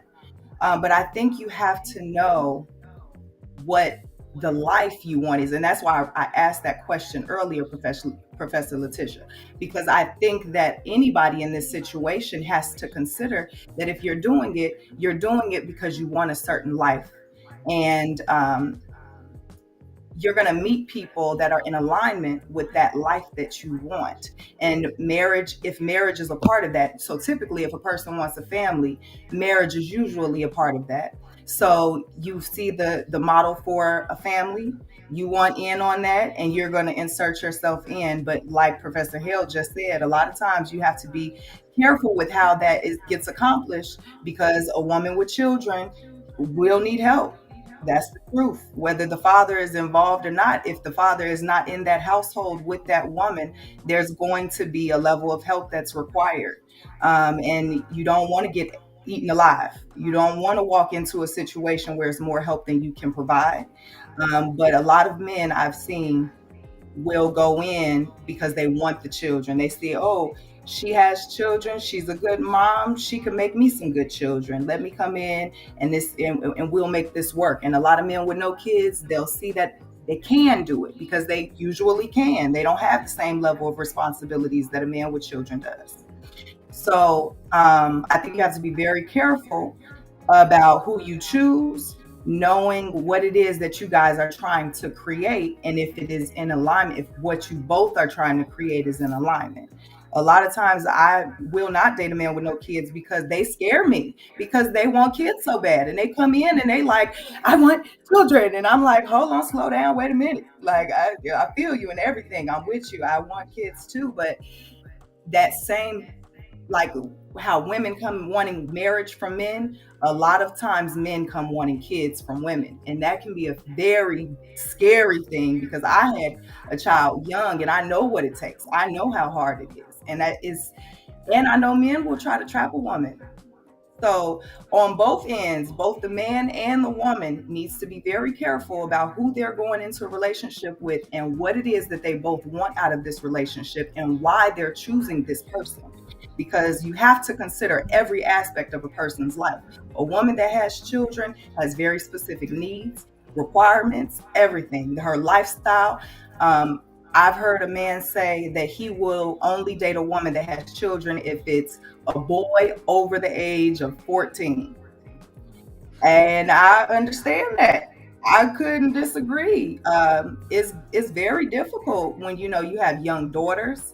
That's a whole different kind of thing for a single man with no children. Like you're talking about, 35 is pretty up there in age to not have children, and that's why I kind of interjected when Professor Letitia was talking earlier about those red flags. That might be a red flag, and you might want to look out for that.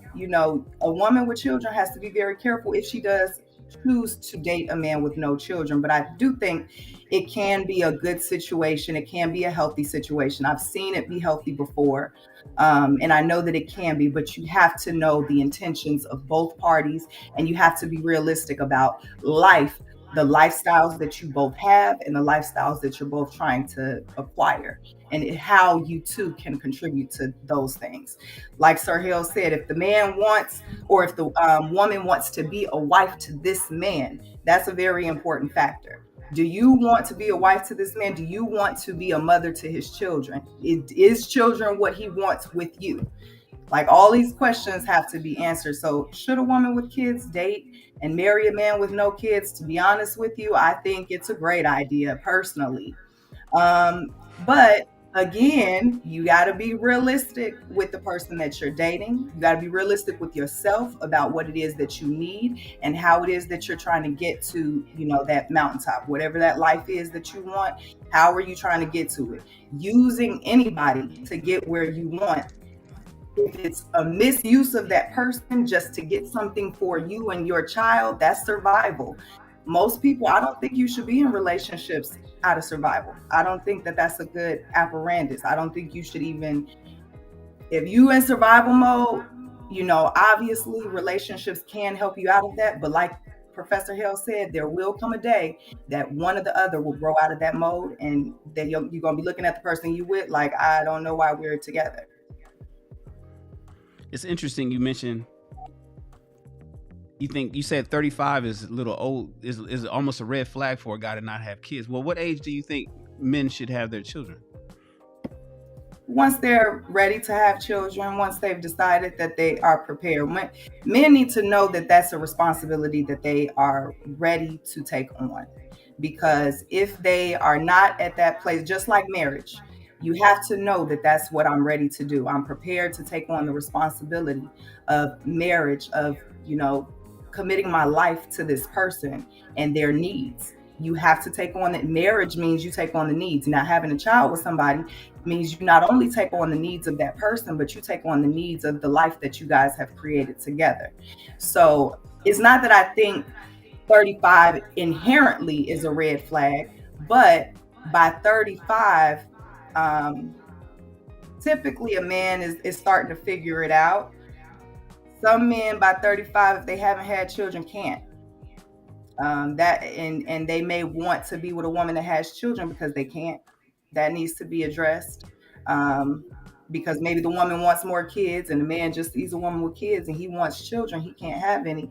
He's going to connect himself to her. Then they have an issue because he actually can't have kids. And I want to be sensitive about that because that's not inherently a red flag, but it does happen. And it can be a point of, it's something that's hard for men to talk about, I've noticed. So I'm not saying I had my first son. I had law at 42. My first son came at age 42. I had my second son at 45. And women used to wonder about me. They'd look at me and they'd look at everything that I had going on. They'd be like, what's wrong with Shan? And I used to look at him like, why can't I just be a responsible motherfucker?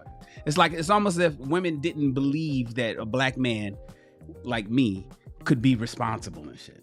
And it was just like, no, I can be responsible. I've been responsible with everything else in life. You think I'm gonna just be giving my seed out all over the place? Now, I've had some scares and I've had some abortions. Don't get me wrong. I've had some scares and I've had some abortions in the back in the day. But I made it to 42 without having any children. And I always thought it was interesting how women would say, damn, what's wrong with you? And I'd be like, what do you mean what's wrong with me? Because I don't have no kids? And in our community, that's looked upon as if it's a red flag. I don't think it's a red flag. But if there's guys out there like you said, not a red flag, it's a big old green flag. Let's put it that way. If it's not a red flag, it's green light. You take that. It's one or the other, right? It's no middle ground. It's either you are amazing or something wrong with your shit. Go ahead, Sahil. I'm just saying. So I used to think that too, but let me tell you the difference. My first son was born when I was 20. I just turned 20. Back then, everything was chaos. Everything was an emergency. Everything has you up in arms. Everything is serious. Everything. 35, you chilling. That you can see stuff that's not a really big issue. It's gonna be fine.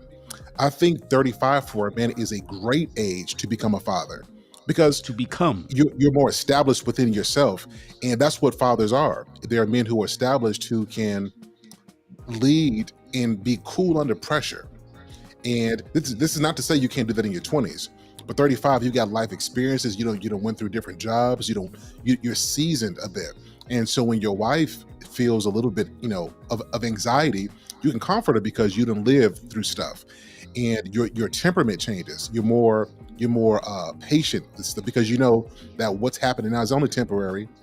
So you're cool. So I said it to say, if a man hasn't had kids, it don't mean that he playing for the other team. It doesn't mean that he can't have children. And I think that it could be a sign of responsibility. It's a big green flag. That's what she said. Yeah. It's either he's everything that you described, or something wrong with his shit. It ain't no middle ground. Right. I'll say that another reason why, and this is actually going to be my first answer, but he said don't give a clinical analysis, so I'm going to throw some little data in here. Another reason why a woman should date a man with no kids, because that is going to be her biggest dating pool. Majority of men under the age of 40, regardless of the stereotype of black men having all these kids, majority of men under age 40 actually do not have any kids. She's going to run into more men with no kids than that. So if she wants if marriage is the goal, and you have a man who doesn't have any kids who's willing to be in a relationship with you and marry you, you're going to shoot yourself in the foot if you turn him down just for the simple fact he does not have any kids. That's been my experience. Like, I'm talking about a 60-year-old, 65-year-old man with no kids talking about he wants to have kids. That would be a red flag to me. Yeah, I'm of the same mind with Hale, and it's like, and Shannon, really, a man, from my experience and what I've seen and research, a man doesn't really even come into his own until that age. That's the start of his mental peak. That's the start of his financial peak. If he's able to keep himself childless until 35, the only red flag to me would be as if he can't have kids, and that's a conversation. But at 35, that's when he's really starting to come into his own. That's when he's really getting his understanding. That's when he's really getting his pockets right. That's when he's going to end up being the best figure that he's starting to become the best figure that he can be. He's got a few more years before he hits his absolute peak. And you look at him and say, he's 35, no kids, that's a red flag. Nah, it's time to hit that gas pedal. It's time to really figure out if he's starting his peak or if he does have some sort of problem. But I would go into those situations saying, you know what, this guy's probably starting his peak. That's my default. I'm on the default setting as he's responsible, not that his fucking dick don't work and shit. Yeah, exactly. You should be leaning more. I'm not going to. You would know better than us, Happy. We know. I'm gonna say though, Professor Letitia is absolutely right. In my personal experience, my biggest dating pool is men with no children, and they're over the age of. I really don't date nobody under 30, so, and 30 is young. Yeah, it's a lot of men out here with no children, and and they have no problem dating women with children. Professor Robert, do you want more kids? I believe that is determined by the person that I'm with. My oldest just graduated this month. So I have a Graduated what? full-grown High school or high college? school. Just graduated high school. So I've got a full-grown adult. He's 18. He's out of high school. My second will graduate next year, be 18 next year. And my third, I've got 2 more years. So for me I'm not exactly gung-ho about starting over from zero. You want a baby? Yeah, Want a baby? All over no. again? Yeah, I don't want to sign up for another 18 years. That way your But baby and your oldest son's baby could play together. I'm saying that, that it would take the right person. It would honestly take the right person. I don't say I'm 100% opposed to it, but it's going to take the right person for sure. It's going to take somebody that, I see myself. For me, I got married. I had my 3 kids. The relationship didn't work out. So now we have 2 separate households trying to raise kids. And to jump into a situation, I want to know that 100% for certain that this is going to work out. I don't want to have a separate household again. I want this to be basically my redemption of not keeping a household together and showing my kids a proper relationship. So this next one would probably have the best life ever because they've got an older, more mature father, financially in a better position, has more than just the normal interest in keeping the household together. I do not want to get married and go through another divorce. I do not want to get married, have kids, and then have 2 separate households all over again. That's just not in the cards of what I'm trying to do. What about you, Happy? Are you prepared to give a man some more children? Are you prepared to give a young man with no kids some kids? Oh, absolutely. That's my preference. Personally, I would prefer that he doesn't have children, and I would love to have children again, but I'm of the mind of Robert. I've done this before. I'm doing it now, and I would not suggest this whole co-parenting situation, as it can work. It works for me. If we do it healthily, I do it healthily. Me and my son's father, we work together. It's all good. But I wouldn't suggest it for the child. I wouldn't suggest this for child rearing. I would say that if I were to do it again, it would 100% have to be under the covenant of marriage, under the union of marriage, in the same household. It will be a redemption story. I have to do it under marriage the next time. Professor Letitia, you think you planning on having any more? I go back and forth with this with my man every other month. That's a conversation. He's leaving it up to me. I was really up until 40. I was like, okay, I want to have more kids. But then my daughter got engaged, and I'm like, we can run into the possibility of being pregnant at the same time and having kids around the same time. So I think I'm getting to the point where I'm like, nah, I'm done, and he's okay with that. He doesn't have any kids, but he. Oh, really? Yeah, he doesn't. He's never had that instinct of wanting to have kids. But how old is your man, if you don't mind us asking, or me asking? My man is 60 years old, so he's 60. Okay, well, listen, yeah. Robert, listen. Hey, my man just had a kid at 82, so 60 is young. Larry King, before he died. Yeah, 60 is young for him, but I'm like me. I gotta carry this baby and push it out, and nah. It's only 9 months, and 4 Yeah, of those only is now. gonna be easy. You carry a baby for 9 months. Then you gotta, have your body snapping back after that. I'm like, So no, I think like I had the last discussion. He's like, yeah, you probably gonna change your mind in like in 4 to 6 weeks.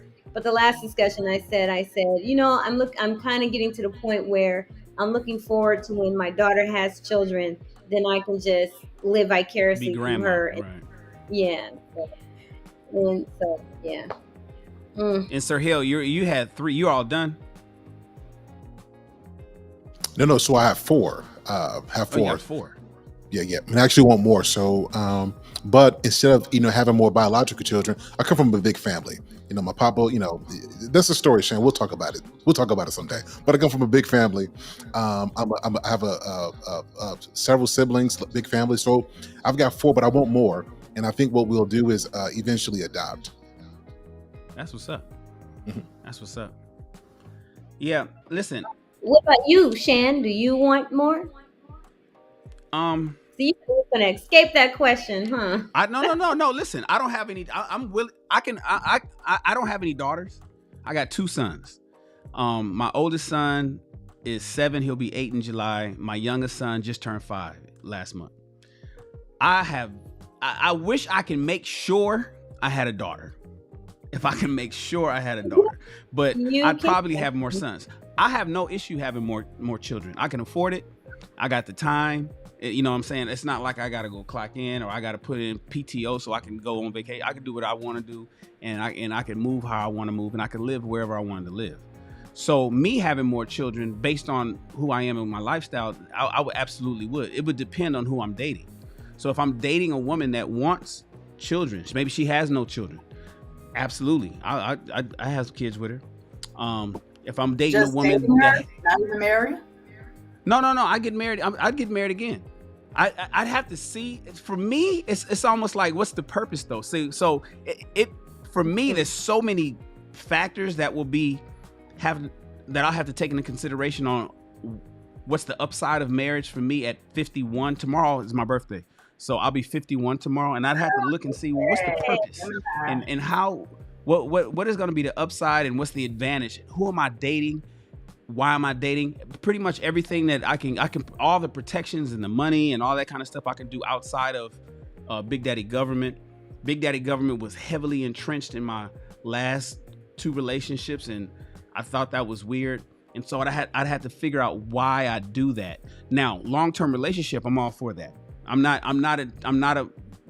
into polygamy. I'm not into polyamory did I say that right? I'm not into having a bunch of chicks. I'm a one woman type of dude, and I'd my life with one woman.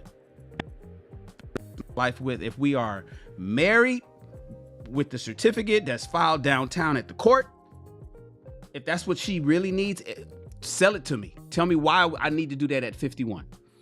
If you want to wear rings, no problem.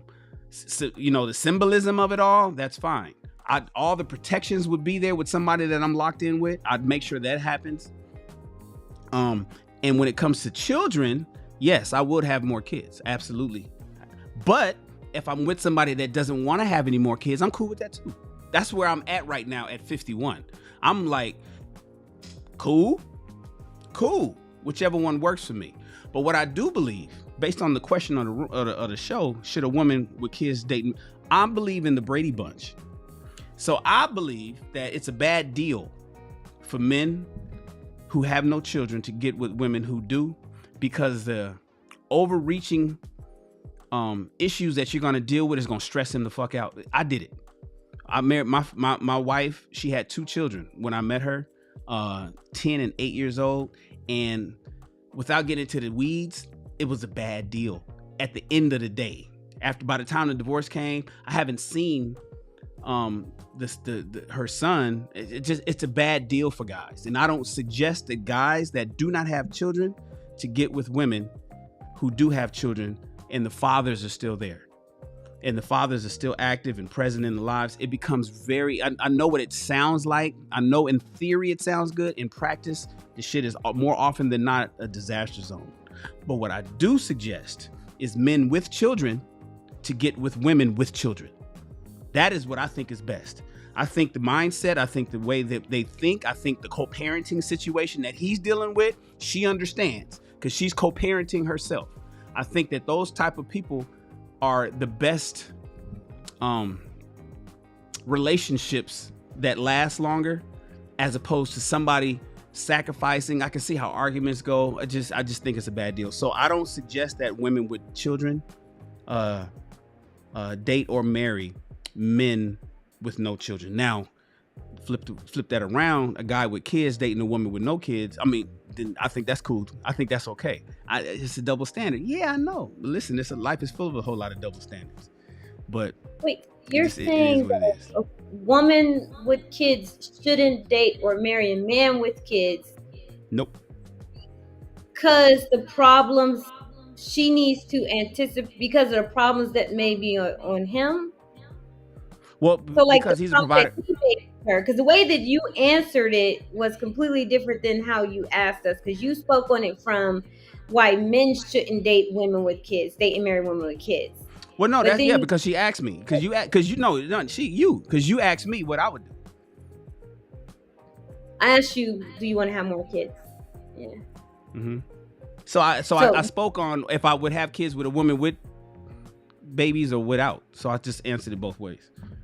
Okay. But to Because I got a room, little should a woman with kids date and marry a man with no kids? No. Nope. She should say, you know what? It's no. I don't But want she's that. but do you realize how small her dating pool is? Like someone who's 32 or younger, like under 40, a woman's dating pool is going to be significantly smaller because Yeah. majority of men do not have kids. Only about, I think, like 38% of black men. No, I get it. No, I get it. But I'm not. I'm saying I'm a male. I'm a male advocate. So my thing is, I know it's good for her. Hell, the dating pool for women is shitty as it is. When you guys can take everything into consideration, all things into consideration, homosexuality, prison, all those kind of, you guys got a bad, I'm sorry, ladies. I hate that it's turning out like this. And I hate that there's time limits and shit. It just is what it is. I know it's a good deal for her. I get that.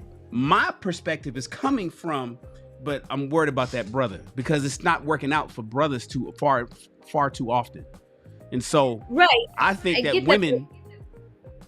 Go ahead. It's the way that you worded it, because had you put it the other way, I agree. So like, because my first thought is that it's a moot question to begin with, right? Because according to the Cornell study in 2005, unwed mothers are unlikely to get married. Mm-hmm. If she does get married, it's going to be to a man that's not of high caliber, right? Mm-hmm. Men are even saying that they don't want to marry women with children, right? And they name the reasons that you said is that it's not a good deal for them. So if the question is framed that way, sure, we can speak on why it doesn't work for men.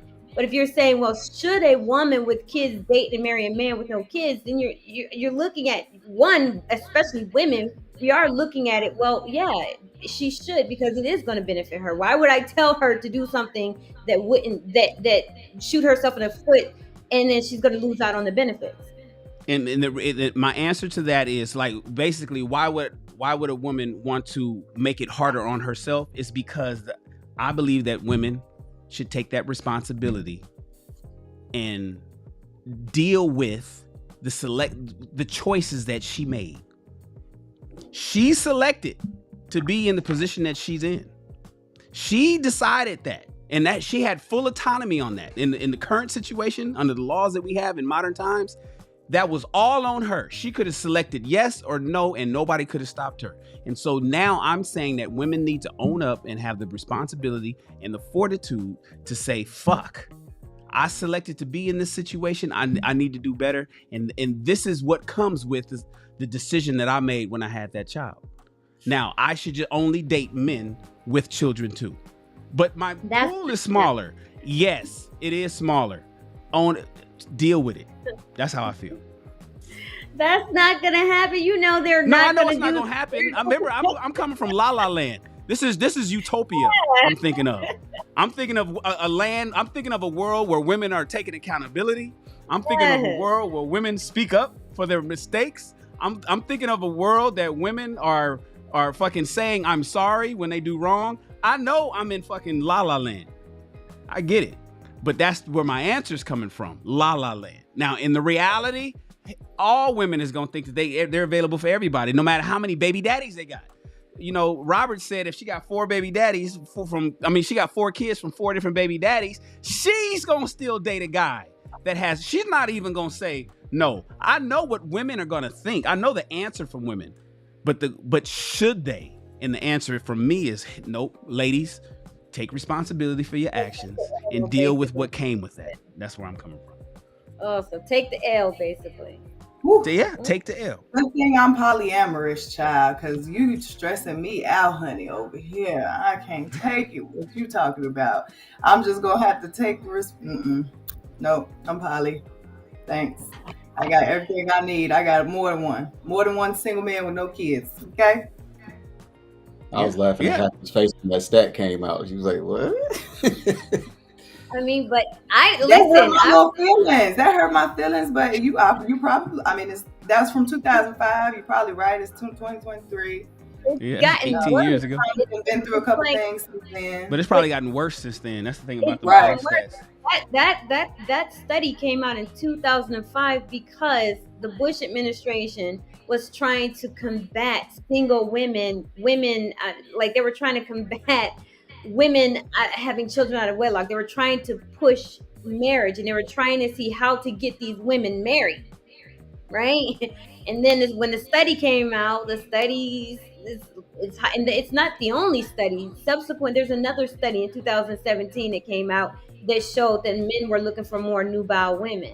And nubility deals with marriage, women who are appropriate for marriage, ready for marriage, who have the traits for marriage. So it says that women, unwed mothers, are unlikely of any other group. It doesn't matter race. Unwed mothers of any other group is unlikely to get married. If you've been married before, you have a higher chance of getting married. If you are an unmarried Black woman, you have a lower chance of getting married than a unmarried white woman. So they broke it down according to race and everything. But I was shocked when I saw that. I was really, really shocked. And I knew that women would struggle with that because I deal with high-earning, high-value men. And none of them want women with kids.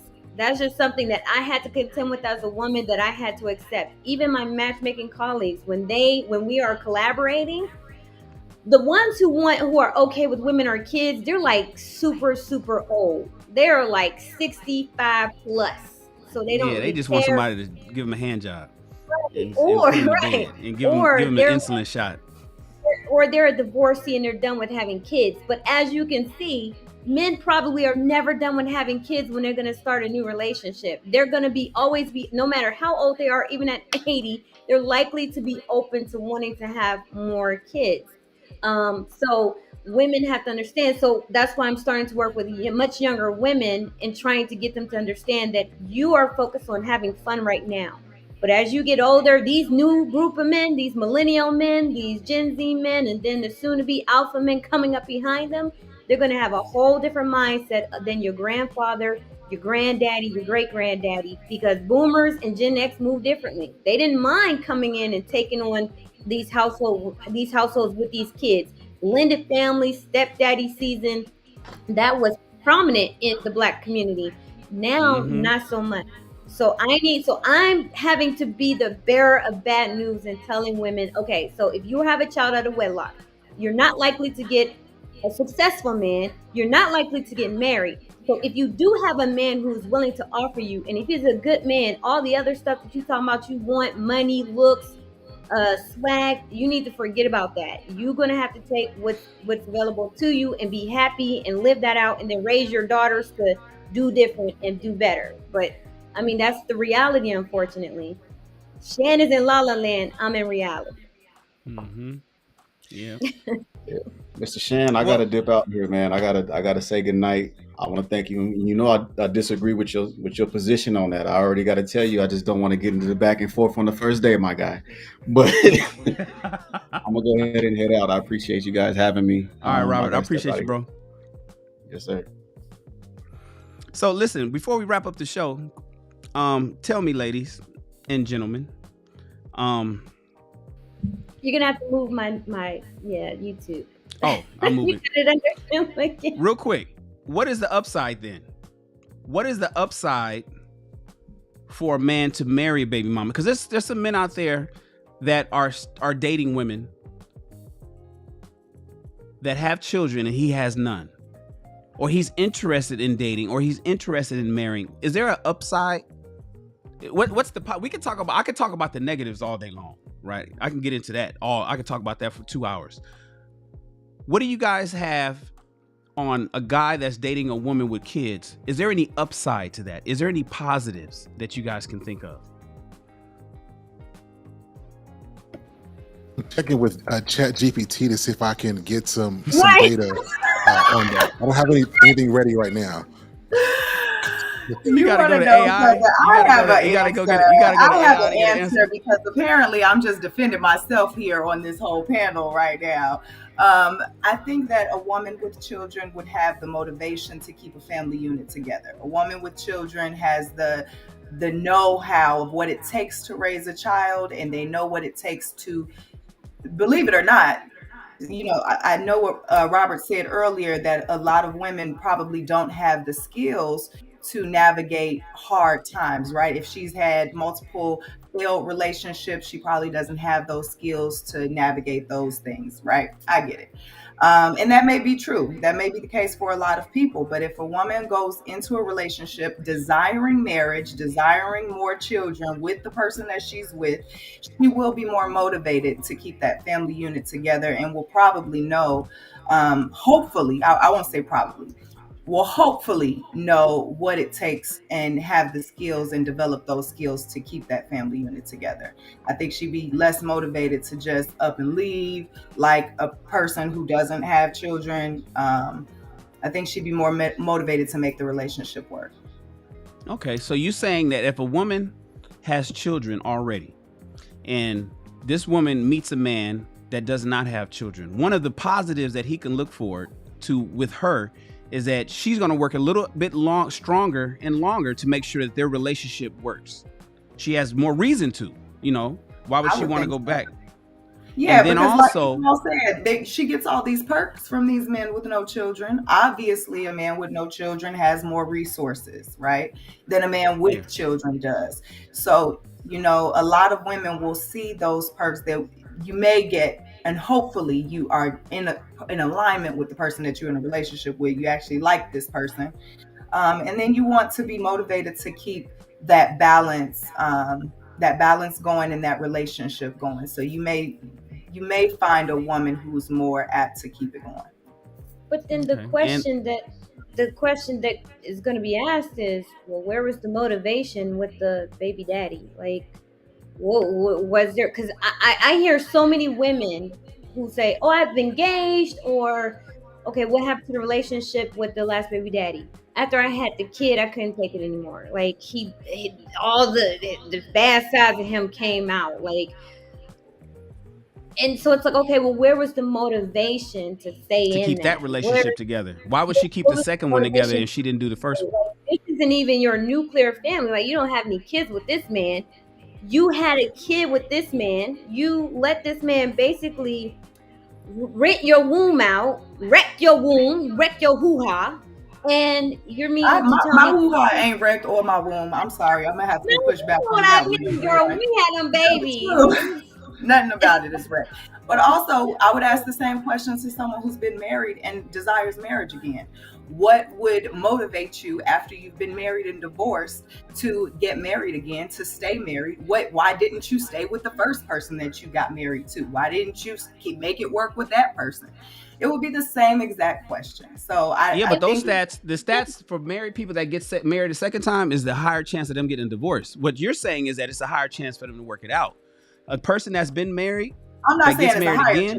I'm saying you hope to find a person who's learned right, but somebody who's been divorced will get divorced again faster than somebody who's never been divorced before.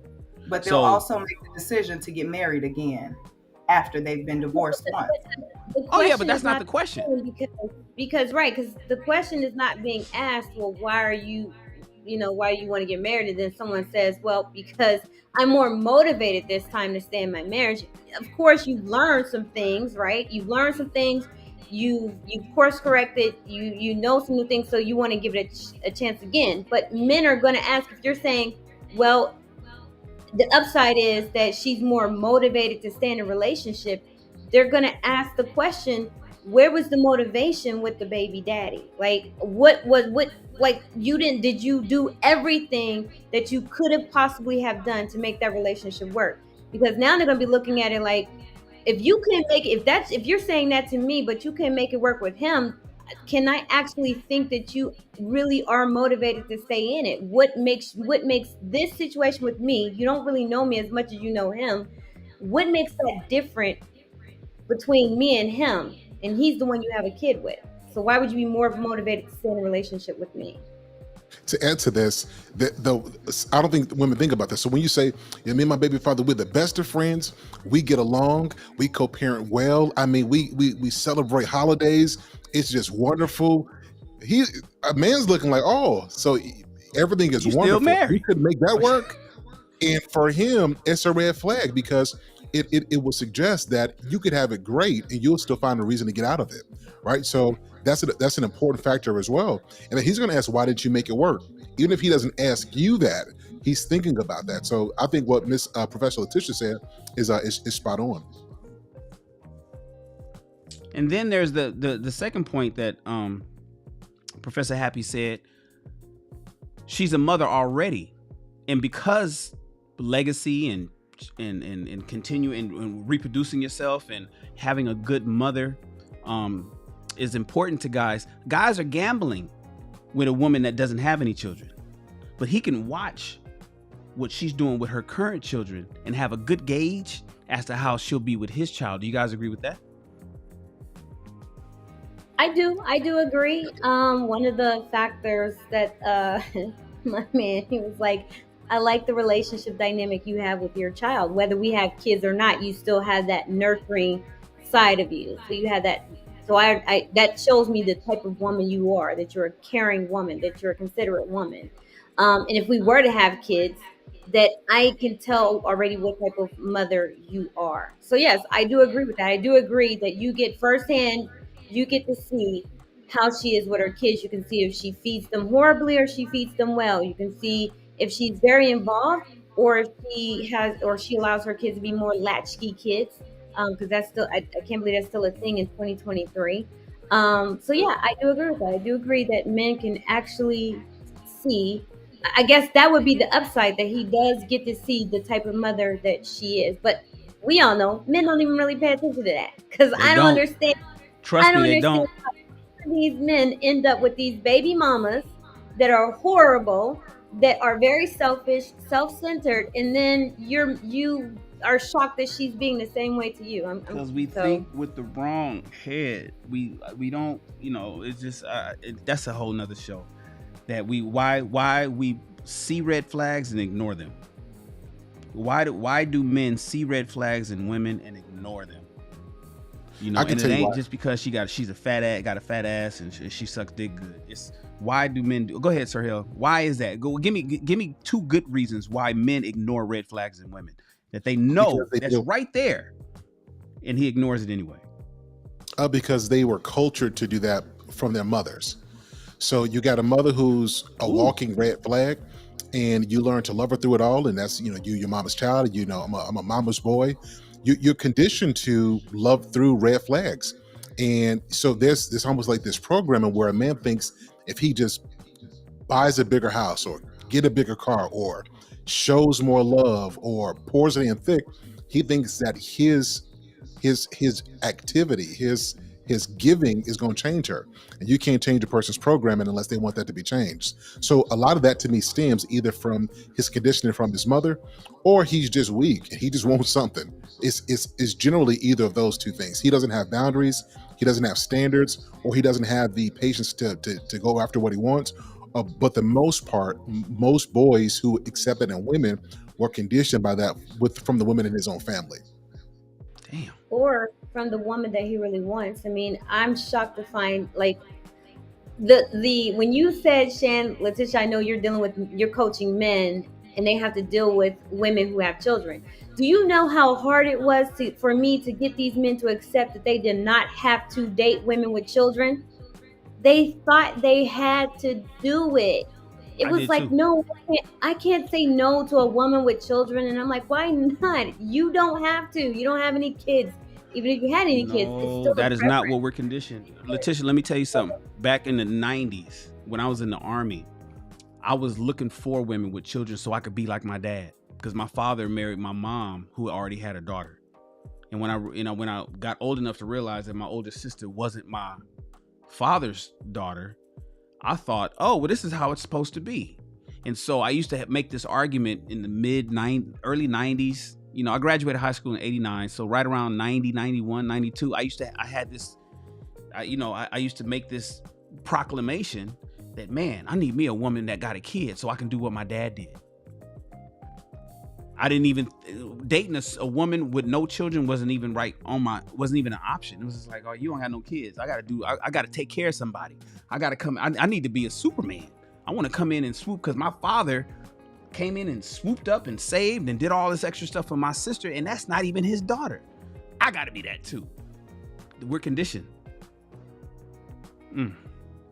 That's a bar. Wow. This is deep. I want to offer to any young lady that's out there watching that has children that you have value, and you have to find someone who sees you as valuable and sees your worth. And you also have to be aware of everything that these people on this panel are saying, because this is how a lot of people perceive you. But don't you dare go out into the world and let other people's perception of you define how you show up and define what it is that you believe that you will have. If God has it for you, if God told you you will have it, you will. There are a lot of young ladies that make bad decisions. There are a lot of people that get put in positions or are in positions that are not ideal. It is okay. You can still have the life you want. You are still worthy of being a wife. And there will be men that do not have children that will want you, that will take care of you, that will value you, that will love you, that will provide for you a life, and also will co-create a life with you, in spite of whether you have children or not. If you have children, though, that's who I'm speaking to. If you got children, baby girl, just know that you are valuable. In spite of any statistic, you are valuable, and just show up that way. Show up knowing that you have to be a partner, but also know that what you want is out there. I just want to leave y'all with that, because a lot of this conversation this is supposed to be a husband and wife school, but it kind of seems like it's not really speaking life into young ladies that have children. And that's unfortunate, because baby, you got value, girl, and there's plenty of men. Welcome to the real world. Can I respond to Happy? Because I'm with you, like on a heart level, I'm with you. But as a 35-year-old man, what you just said is true. But this is where so many women stop. They go out to the world. I've got value. I can have what I want. If some man's gonna love me, and that whole mindset becomes all about her. So I got to find a man to love me, that's gonna help me, that's gonna be there for me. And she doesn't realize that he got value too, that he's got dreams and ambitions too. So while I agree with what you're saying, I hope young girls take into account that man wants something too, and he doesn't want to go into a situation where he has to be a fixture in your life while he begs for the stuff he needs, with the risk being out there that you're likely going to divorce him and that he'll never be able to be the father that he can be, because a lot of women are married to their children and they cheat on their children by the man they marry. So I hope young girls hear that as well, because we got to talk about both sides. It's not just about what's out there for her. She's got to be something that's for somebody out there as well. And that's why I brought up the co-creation piece. That's very important. Make sure you know what it is that you do bring to the table, because you got to provide something. There has to be value there. When I say know your value, know what it is that you bring into that situation. Don't come in just empty-handed. That's not what I'm saying at all. And I honestly don't know many mothers that do go into situations like that. Maybe that's just the women that I know. But yes, it's the women Happy. I mean, and I think your circle. I think you have a probably an anomaly leveled circle, and the people that you surround yourself with, or you even pay attention to, are above average. But since this show is speaking to the average and the below average, to at least bring the below average up to par, to get the D students and the F students to get at least a C, sometimes they got to hear the hard stuff. And so when we, like Sir Hale is saying, if we sell the C and the failures and the D students, don't worry, a D is fine. You know, I know that you failed and everything, but that fail that you got on that life test, that's okay. You're valuable here. No, you failed. I'm the kind of guy, no, you failed. And this is what happens when you fail. Now, you can fix it, but just know that since relationships are twofold, the person that you want to be with wants something as well. And what he wants may not necessarily be somebody who can't pass this test. And so I need you to know that because you didn't do so well over here, that this is what's going to come of that. And I know it sounds harsh, Happy, and it's not an indictment on you, but I'm just simply saying we got to tell people the reality of how things are working, because the you are worthy and you are the best and everything is fine is what we've been peddling for the last 30 years, and it hadn't done really well for us lately. And so I want us to say, okay, well, wait a minute. Now let's shake it up and let's tell people the truth and let the chips fall where they may, based on what's actually happening, what these guys out here are actually thinking, what these, because you got a lot of shiftless dudes out here that don't care, but they got a slick mouth, and they gonna tell these girls things that they need to tell them just to get sex, and or for Pookie to have a couple more babies, and all while she's thinking, well, damn, I thought I was valuable, and then she wakes up one day and she's 35 with 4 kids, 3 baby daddies, and it's just like, well, what happened to me? And the answer is, well, you thought you were something that you weren't, and you could have been that if somebody would have told you the truth when they had the chance. So that's all. It's not that. Oh, go ahead, Tisha. I agree. Everyone has value. Everyone has self-worth, and you need to know that about yourself. But you also need to understand that your value may not align with what the other man needs. Like, he needs to see value in you, not just how you are valuable. He needs to see you add value to his life, right? So what he needs from you or from a woman, you may not be able to provide. And unfortunately, a lot of men do not see value, nor do they think a woman who already has children can add value, especially based off of the decision to have children out of wedlock. Like, because that goes to your judgment, your decision making, and the fact that who you had a child with. So there's going to always be some exceptions to the rule. But like Shannon said, this is husband and wife school. I would be doing women a disservice in knowing how these men think and not telling women the truth. I cannot, like, when I started working with these men, I've kind of like got to the point where I had to have a conversation with myself to say, do I really want to do this? Because this is so unfair. This is not right. But then it's not for me to push onto the men that I'm trying to help get married and choose and decide and choose women that they want to marry. It's not right for me to push on them my personal feelings, thoughts, and beliefs. So I had to put my professional hat on and say, you know what? If this is how they are and this is how they're thinking, I have to accept that. And then I realized, wait, I need to tell the women this, because I know that women didn't know this. I didn't know this until I started really working with these men. And yes, it is very, very harsh, and it's very, very hard to hear. Like, heck, I am a divorcee with a child, so I became a single mother. But I also know that if you do have children, yes, the statistics are there, but there are exceptions. If you do the work, if you're willing to do the work, there is going to be a light at the end of your tunnel. You don't have to stay where you are, but that takes not just changing the man, that takes changing who you are. And what most women do is they're like, okay, I don't want to go through that anymore. I got some therapy, so I'm just going to change the man. No, you have to actually change how you go about it. You have to have a whole mindset shift, because what I usually see is women date those lesser caliber men, and then they come into the dynamic of the different type of man, the more successful man, and they're trying to treat this man or have this relationship dynamic like that one. And it can, and that's what they're not wanting. They're not wanting any of that. They don't want to deal with the fact that all how you dealt with your baby daddy, or there's so many factors that I have to tell women the truth about. It's hard to do because I get a lot of flack. And I don't like conflict. I don't like conflict. I don't like people being mad at me. But I also know that I would be doing women a disservice if I didn't tell them this is how men think. It's not that I agree with it.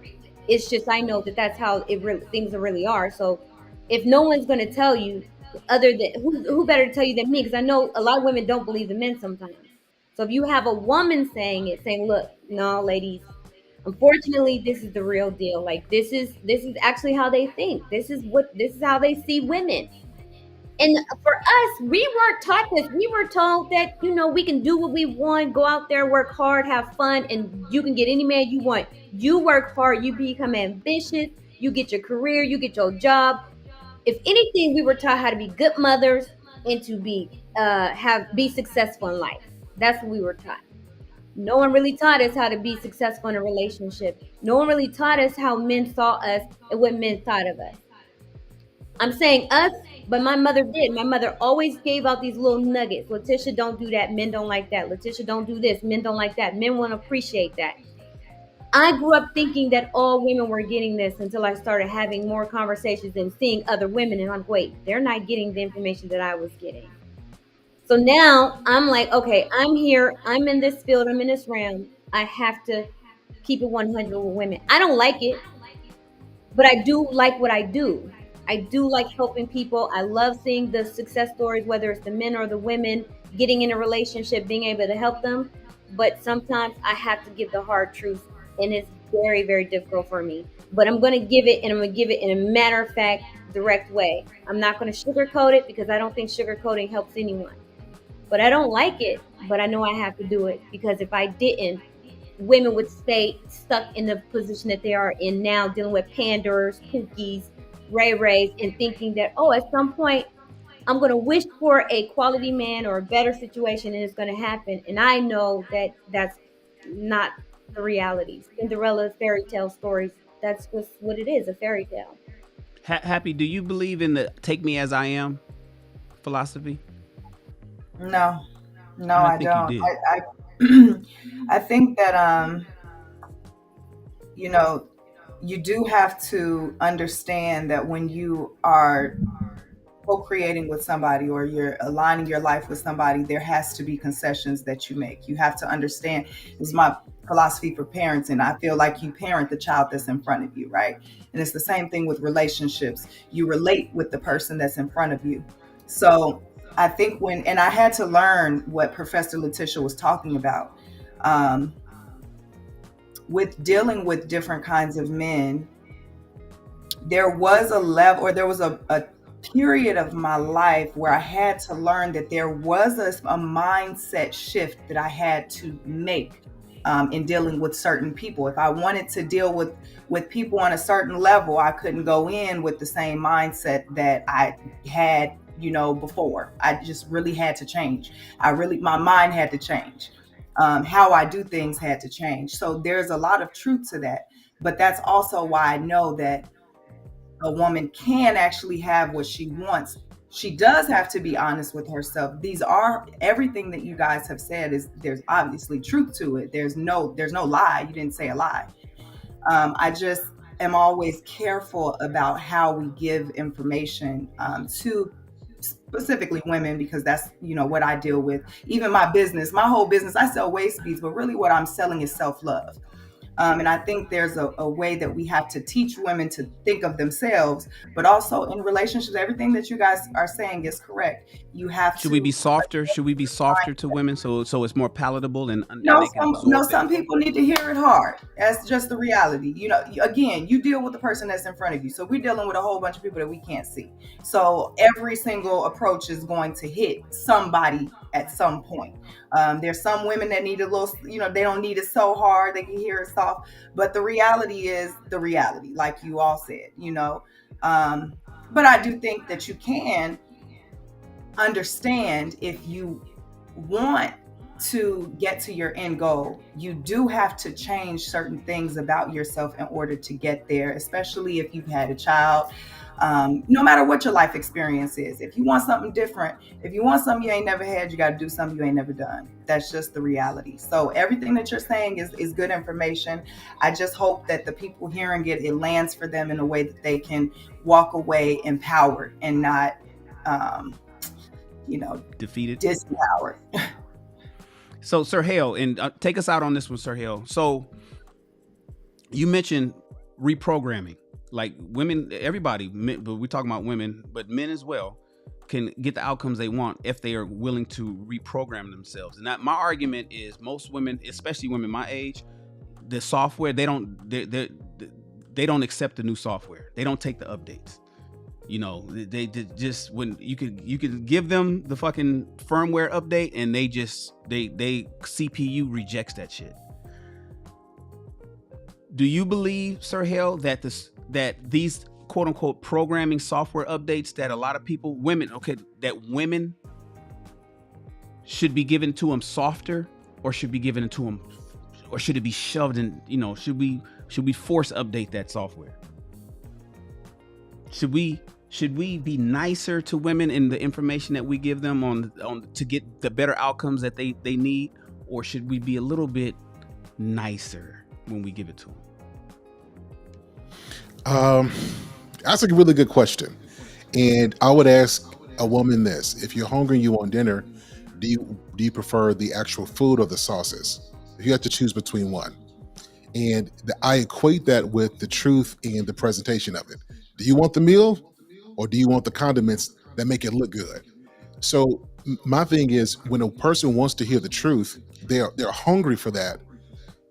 Like if you've ever been hungry, you're less picky about how it's presented. And so women, if you want to be married, be hungry for that and understand that when somebody's giving you the truth, that's them being nice to you. Forget how they say it. They're being kind to you by telling you the truth. Otherwise, you won't hear this and you're going to keep on going through your life.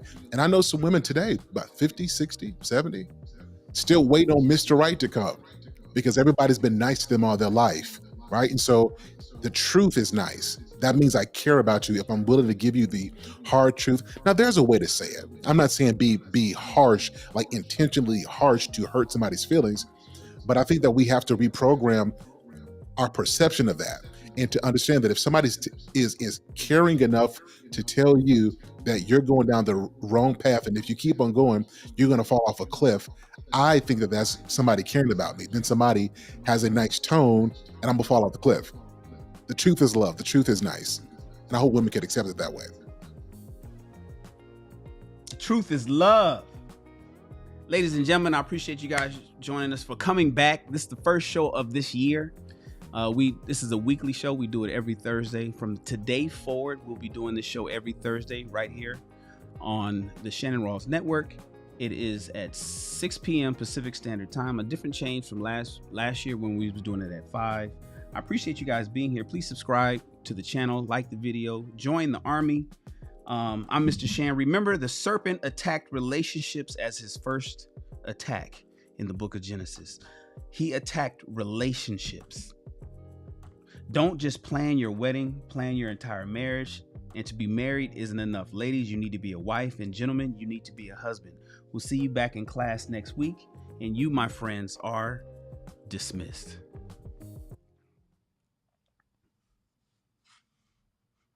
Fantastic show. Mics are still hot. Ooh, that was a good one. That was a really, really great show, you guys. I think a lot of people are going to get a lot from that.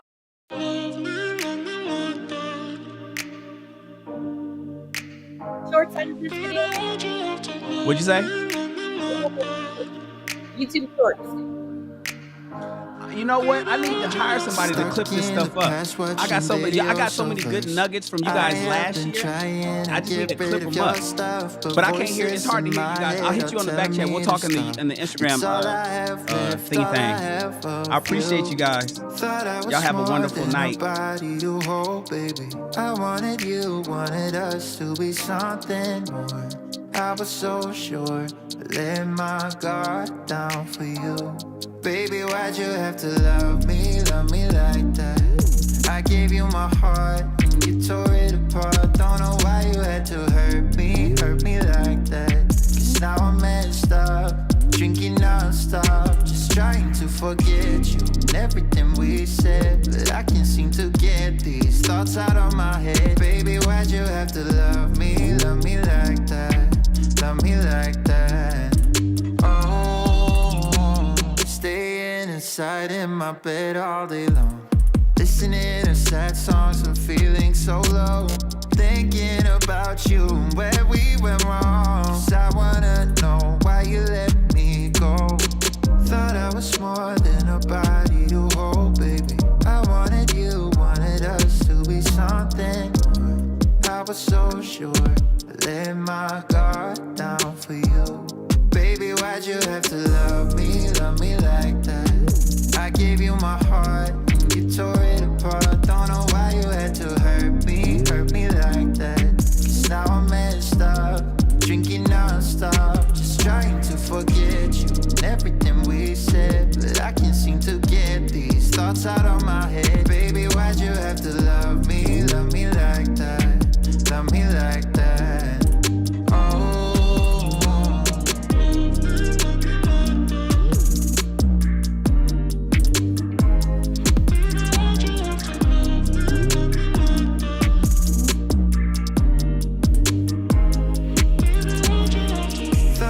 more than a body to hold, baby. I wanted you, wanted us to be something more.